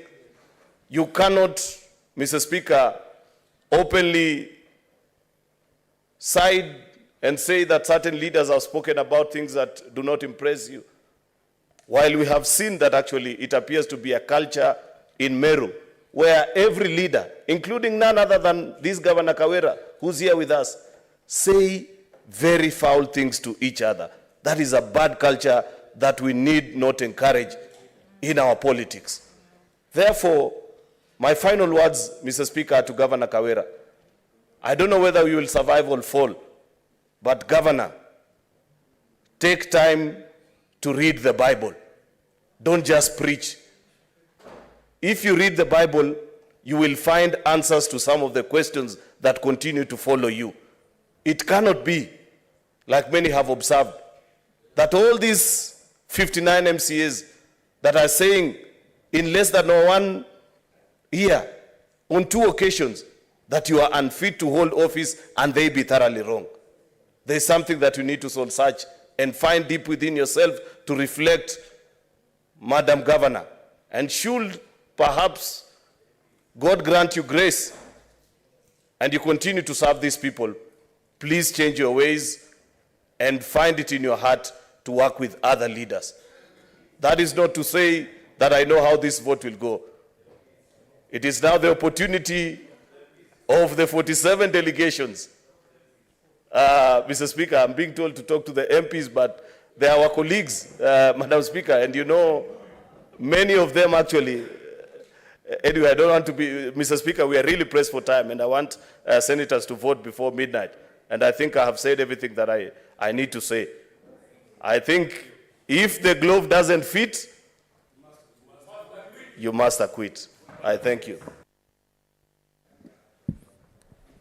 Now, honorable senators, pursuant to Standing Order 84-1, I do make a determination that this matter indeed affects counties and therefore voting shall be by delegations. I will direct the Sergeant at Arms to ring the bell for 10 minutes. Now, the reason why the bell needs to be rung for 10 minutes, the system needs to reboot. It has been overstretched beyond its limit. If we start voting now, it's going to collapse. So for those 10 minutes, the system will reboot, and then voting shall be done electronically. Thank you.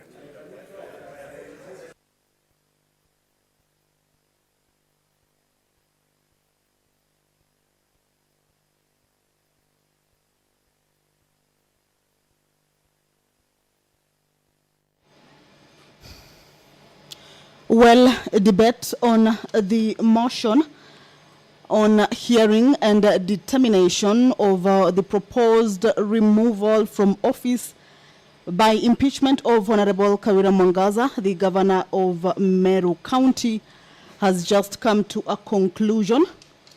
The speaker has directed that a 10-minute bell, this is a division bell, because once the debate is over, then the members will be going into voting on the charges that have been leveled against Governor of Meru, Honorable KURA Mwangaza. These charges are 7 charges. And what we have just seen is that the members, a few members, of course, going by the time constraints, a few members of the Senate managed to give their opinions and views on the evidence and the presentations that were done by both parties, that is the County Assembly of Meru and the executive, that is the governor's side. The charges include misappropriation,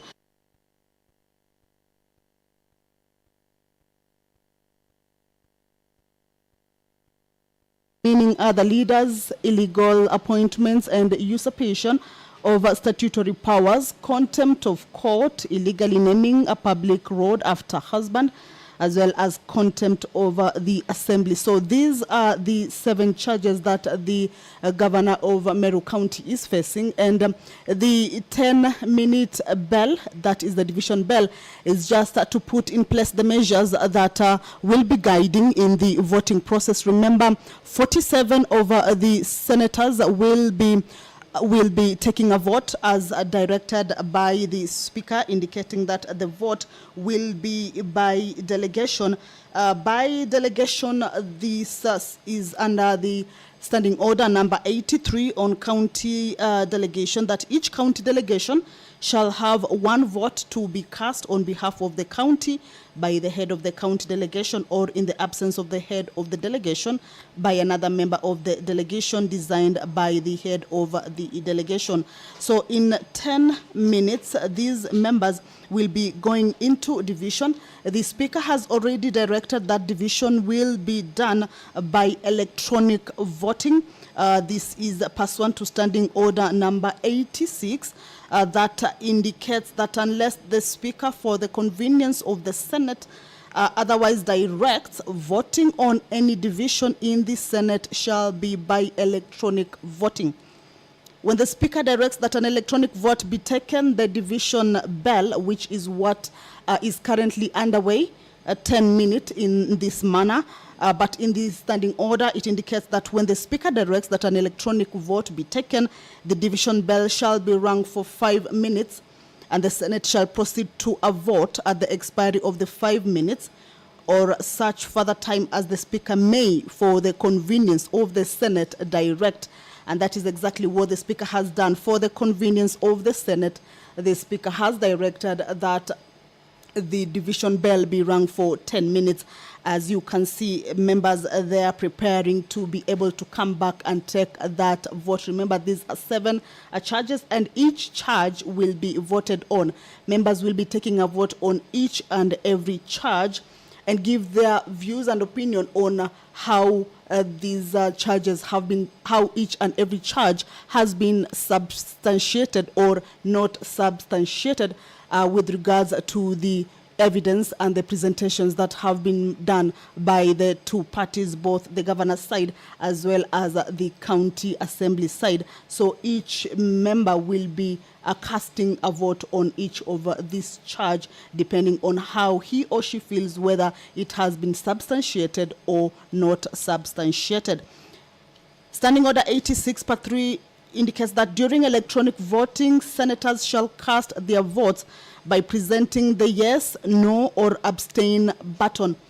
So as we do this broadcast, there will be a broadcast of the voting process, and we shall be showing you how the voting is counting, or how the voting is taking place.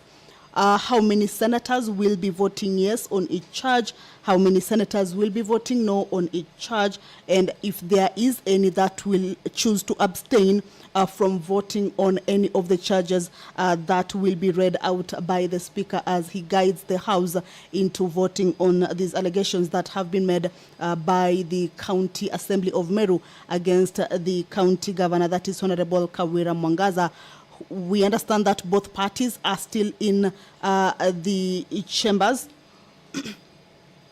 and they will be witnessing this voting as it takes place. So we will be seeing three results, should I say, or sides: those who are saying yes to a charge, those who will be saying no to a charge, and those who may choose to abstain from voting either yes or no. Standing Order 86 on electronic voting, Part 4 indicates that at the expiry of the 5 minutes, or as soon as the result of the voting appears on the indicator board, the Speaker or the chairperson, as the case may be, in this case is the Speaker, shall announce the results of the division forthwith. But of course, we understand that we will also be able to view the results as they trickle in this case. Each and every member will be directed to take a vote on each of the charges. And once the voting starts, then we will be able to broadcast and show you how the numbers are trickling in on that particular board. And once the Speaker reads out the results of the division, then we will be able also to see that the vote has been cast in one way or the other.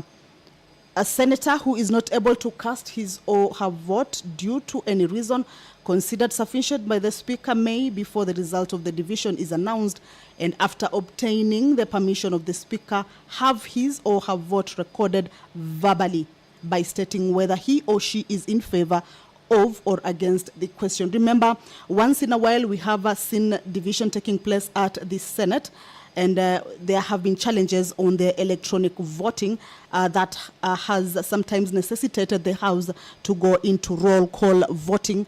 So we are not hoping that, or we are not seeing any challenges at the moment, but should such a challenge arise, then a senator will be given an opportunity to cast their vote verbally. If the electronic vote refuses to work altogether, then members of the Senate will go into division through the roll call voting. This is also an option that is available in the House Standing Order 88, where in case of a failure of an electronic voting, then the House can opt to do the roll call voting.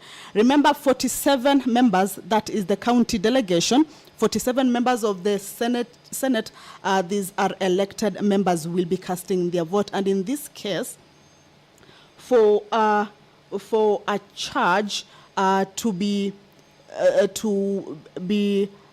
termed as having been substantiated or not substantiated, then the number has to be 25. This is more than half of the senators in the chamber, or the elected senators. So we are looking at 25 members to be voting in one way for it to be having termed as a complete vote or a complete decision by the senators. So once we go back into the division process or the voting process, then the members will be looking at having a 25 number there for it to be able to move to the next stage in all the charges that have been forwarded to the Senate with regards to the removal from office by impeachment of Honorable Kawira Mwangaza, who is the governor of Meru County. So once the 10-minute quorum, or rather division bell lapses, then the speaker, of course, will call the House to order, and each senator will be required to log out of their electronic devices, then again log in.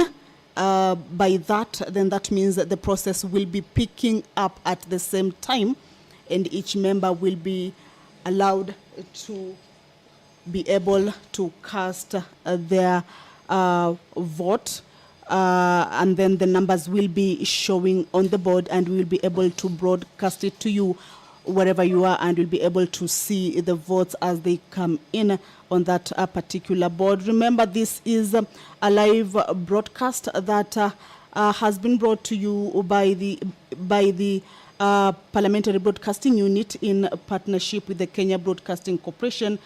We have been broadcasting this at 2-day trial for you live, and you have been keenly following these proceedings. We have seen members giving their opinions and views with regards to the presentation that has been made. Some indicating that they will not be allowing what has been termed as gender-based violence, in a way, following the videos that have been broadcasted as evidence in the chambers. And of course, that is one of the issues that we have seen senators extensively touching on in their debate as the presentations were over and the House had gotten into the debate session on the motion that is the motion on the removal from office by impeachment of the Meru Governor Kawira Mwangaza. So if you are just joining us, then just remember that we are at the tail end of this 2-day trial. There have been processes from Tuesday at 9 a.m. when the hearing process began. And today, remember, it was a 2-day trial. 2 days appointed, that was the 7th of November and the 8th of November appointed for this particular hearing, or rather impeachment hearing. And at this moment, the Senate is rushing against time. Remember, it was only 2 days, that is the 7th and 8th of November, to have completed this particular hearing, investigated the case, and did make a determination and find out whether the allegations or accusations that have been leveled against the governor can be substantiated or not, and give a communication on the same. So what will be coming up after the bell is that the senators will be taking their vote on this particular day in a manner that has been termed to be an electronic voting. But should there be any challenges in the electronic voting, then the House may opt to go the roll call voting way.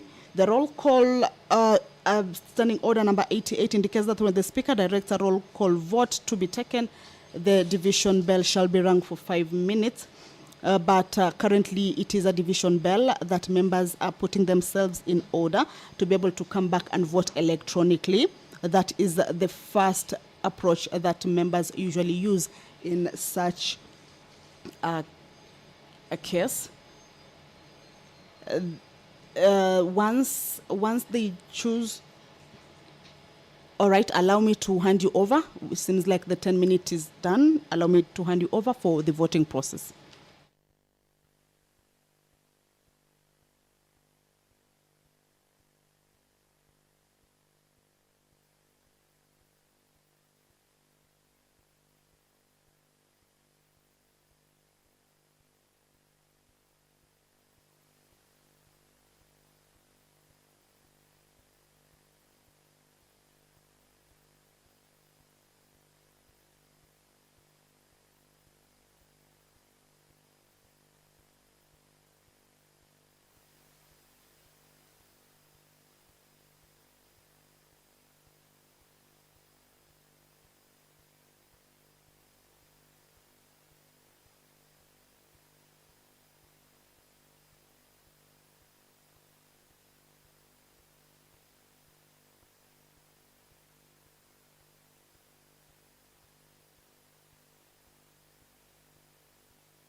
good.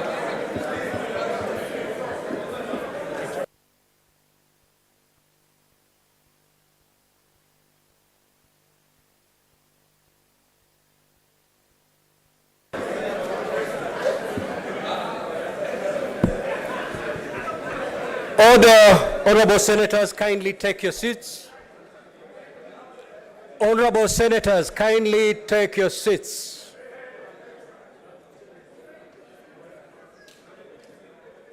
Senator Mandago, why are you holding hands?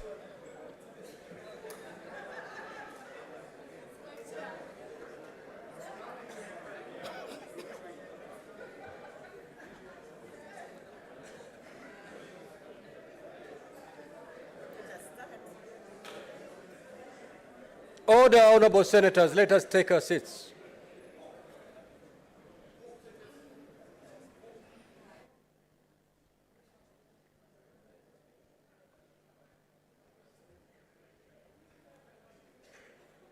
Sergeant at Arms, kindly proceed to close the doors and draw the bars.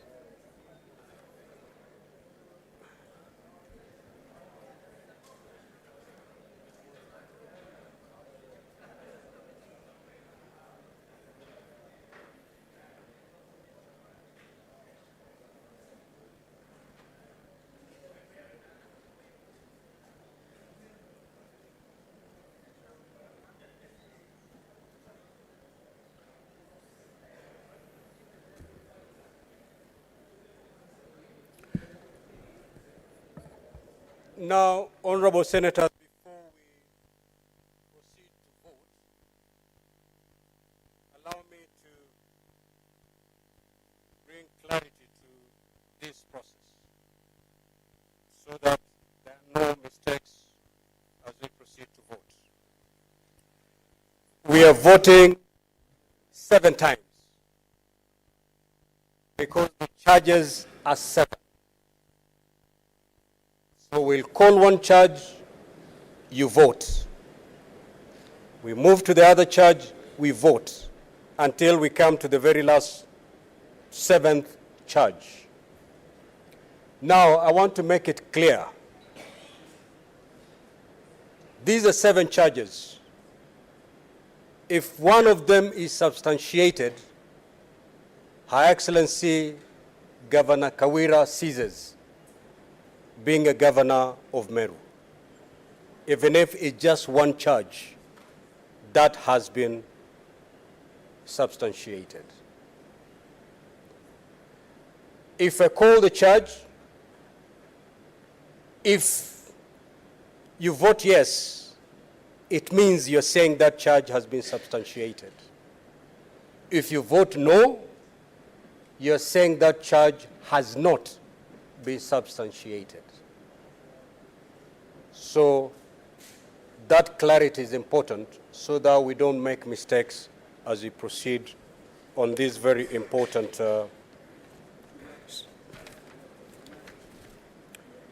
Now, honorable senators, voting shall be done electronically. And this juncture, therefore, I will call upon the delegates to log out.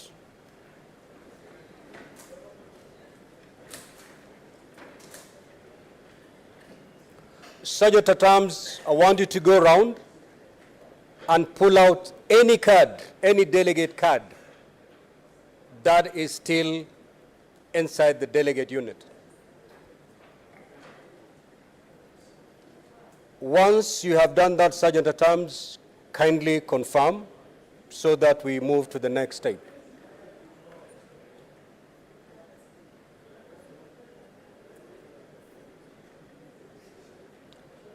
At this juncture, honorable senators, you must be holding your card, your delegate card, in your hands.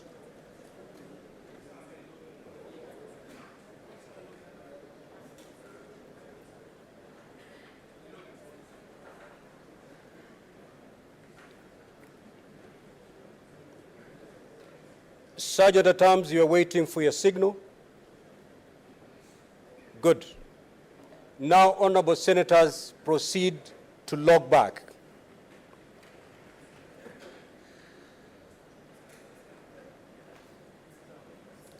log back into the delegate units.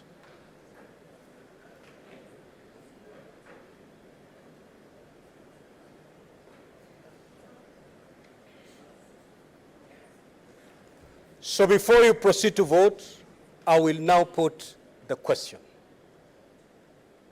which is that whereas pursuant to Article 181 of the Constitution and Section 33 of the County Governments Act, on Wednesday, 25th of October 2023, the Meru County Assembly approved a motion to remove from office by impeachment Honorable Mwangaza, the Governor of Meru County. Whereas by a letter reference M/Cares Volume 4/43, dated the 26th of October 2023, and received in the office of the Speaker of the Senate on Friday, 27th of October 2023, the Speaker of Meru County Assembly informed the Speaker of the Senate of the approval of a motion by the County Assembly and further forwarded to the Speaker of the Senate documents in evidence of the proceedings of the Assembly. Further, whereas pursuant to Article 181 of the Constitution, Section 33 of the County Governments Act, and Standing Order 80 of the Senate heard the County Assembly on the grounds for removal from office by impeachment of Honorable Kawira Mwangaza, the Governor of Meru County. And further, whereas pursuant to Article 181 of the Constitution, Section 33 of the County Governments Act, and Standing Order 80, the Senate also heard the Honorable Kawira Mwangaza on the grounds for her proposed removal from office by impeachment as the Governor of Meru County. Now, therefore, Honorable Senators, pursuant to Article 181 of the Constitution, Section 33 of the County Governments Act, and Standing Order 80, the Senate resolves to remove from office by impeachment the Honorable Kawira Mwangaza, the Governor of Meru County, on the following charges. Charge 1, misappropriation and misuse of county resources. Charge 2, nepotism and related unethical practices. Charge 3, bullying, vilification, and demeaning other leaders. Charge number 4, illegal appointments and usurpation of statutory powers. Charge number 5, contempt of court. Charge number 6, illegally naming a public road after her husband. And lastly, charge number 7, contempt of the Assembly. Honorable Senators, I further guide that we shall have a separate vote for each charge. There will therefore be 7 separate votes. We shall now proceed to vote, starting with charge number 1. Misappropriation and misuse of county resources. You may proceed to vote.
Honorable Senators, after you've voted, you sit in silence.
Now, honorable senators, we shall move to charge number 2, nepotism and related unethical practices.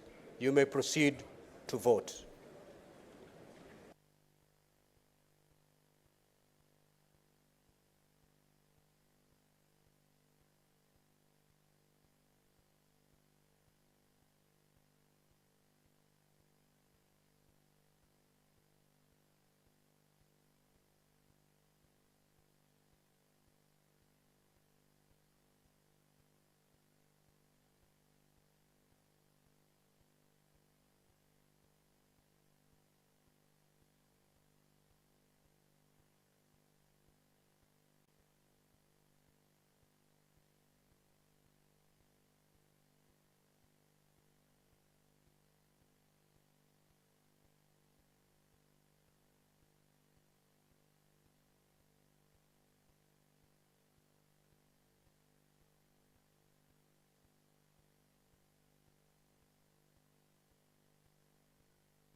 Honorable senators, we shall now proceed to charge number 3, bullying, vilification and demeaning other leaders. You may proceed to vote.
Honorable senators, we now move to charge number 4, illegal appointments and usurpation of statutory powers. You may now proceed to vote.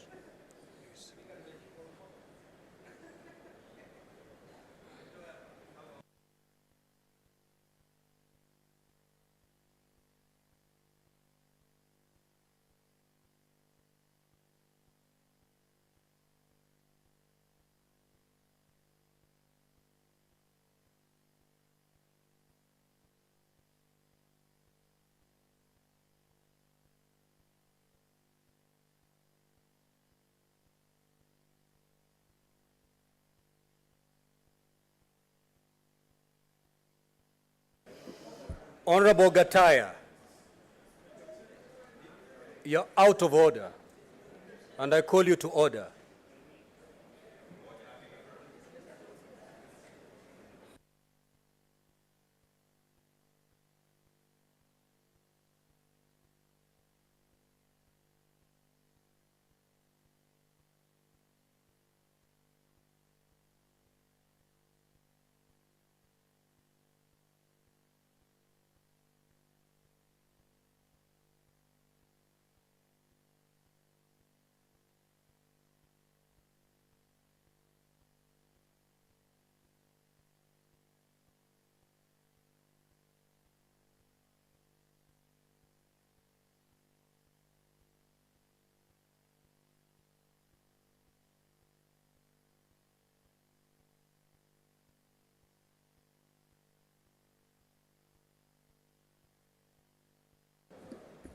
The Honorable Senator Tom Ojenda, proceed to dispatch and cast your vote.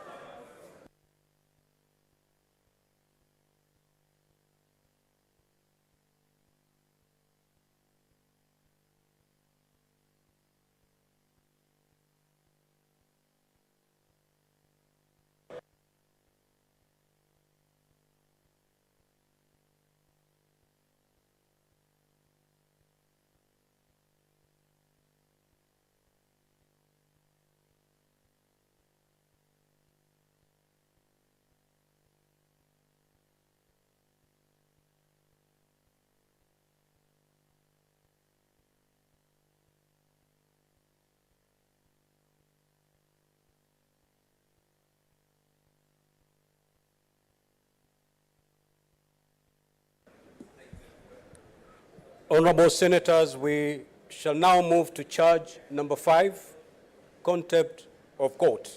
You may proceed to vote.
Honorable Senators, we shall now move to charge number 6, illegally naming of a public road after her husband.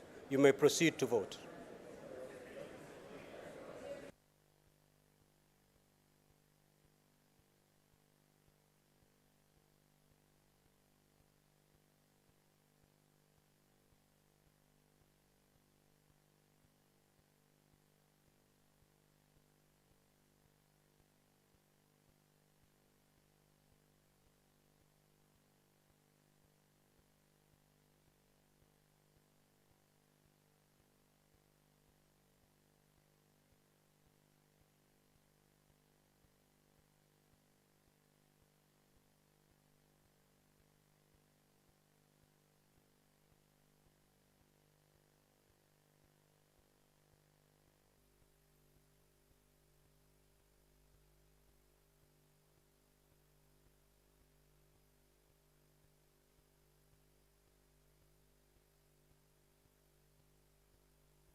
Now, honorable senators, we shall proceed to the last charge.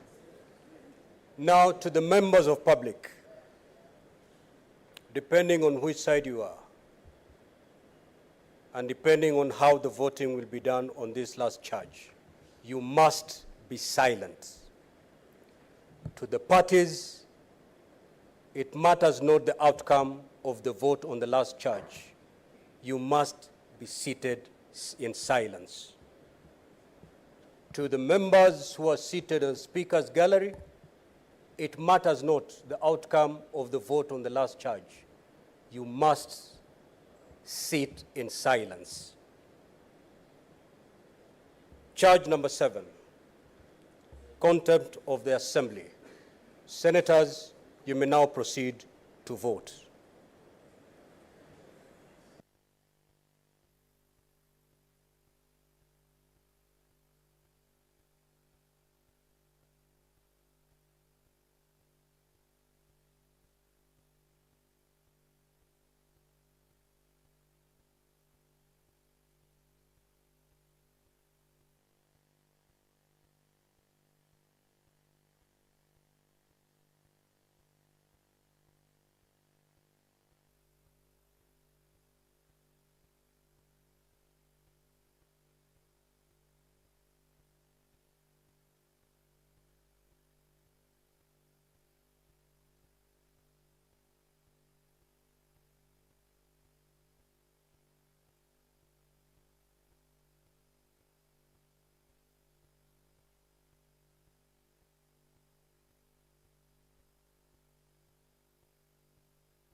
Honorable Senators, the results of the division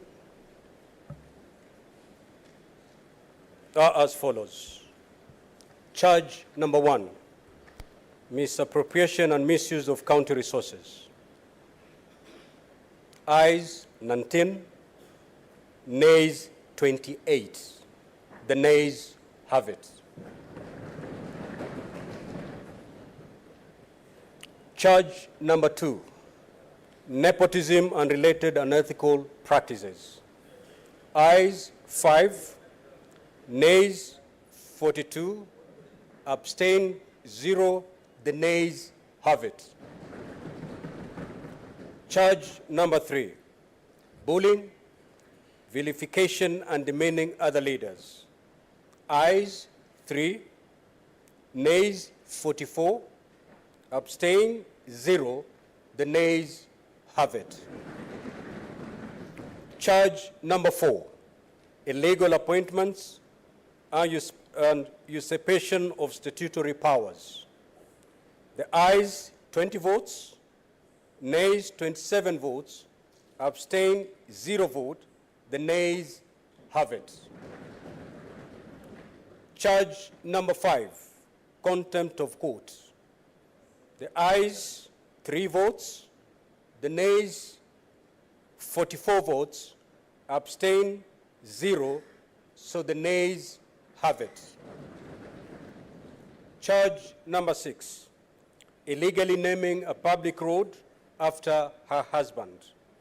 Ayes 4 votes, the nays 43 votes, abstain 0, so the nays have it. Charge number 7, contempt of the assembly. Ayes 10 votes, nays 37 votes, abstain 0, so the nays have it. Now, honorable senators, Section 33(7) of the County Governments Act provide as follows.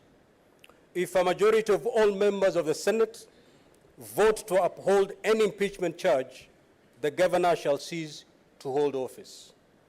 Honorable senators, the result of the division indicate that the Senate has not upheld any of the impeachment charges. Pursuant to Article 181 of the Constitution, Section 33(8) of the County Governments Act, and Standing Order 87 of the Senate Standing Orders, the Senate has failed to remove from office by impeachment Honorable Kawira Mwangaza, the Governor of Meru County. And the Governor accordingly continues to hold office.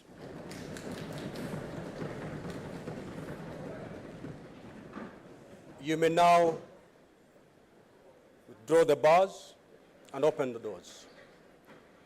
Now, to the parties, you shall stay seated as the senators exit the chamber. Likewise, the people who are in the public gallery, you will stay seated as the senators leave the chamber. And for those who are seated in the public gallery, you shall stay seated as the senators leave the chamber. Honorable senators, you may now rise.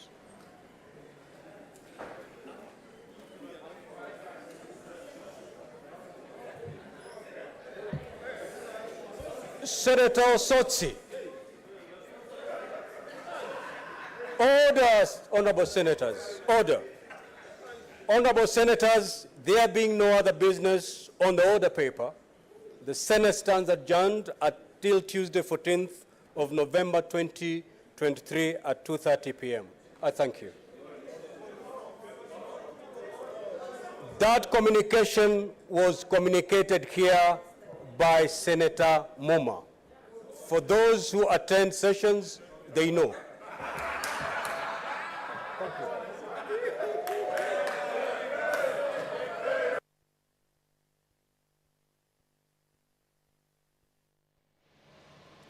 Well, that is the end of the two-day trial of the proposed removal from office of Governor Kawira by impeachment, a resolution that was reached by the County Assembly, but the governor has survived the impeachment.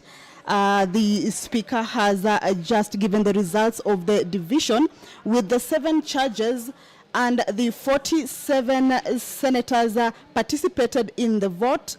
None of them chose to abstain, and in all those 7 charges, with all the 47 senators participating in the charge, none of the charges was substantiated. All of them turned out unsubstantiated, thereby saving the governor, and the governor, of course, will continue to do her duties as demanded by the position she holds. But we understand, of course, with the Standing Order 80, the Speaker will be communicating Standing Order 80.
Hii ni NAARUA TV.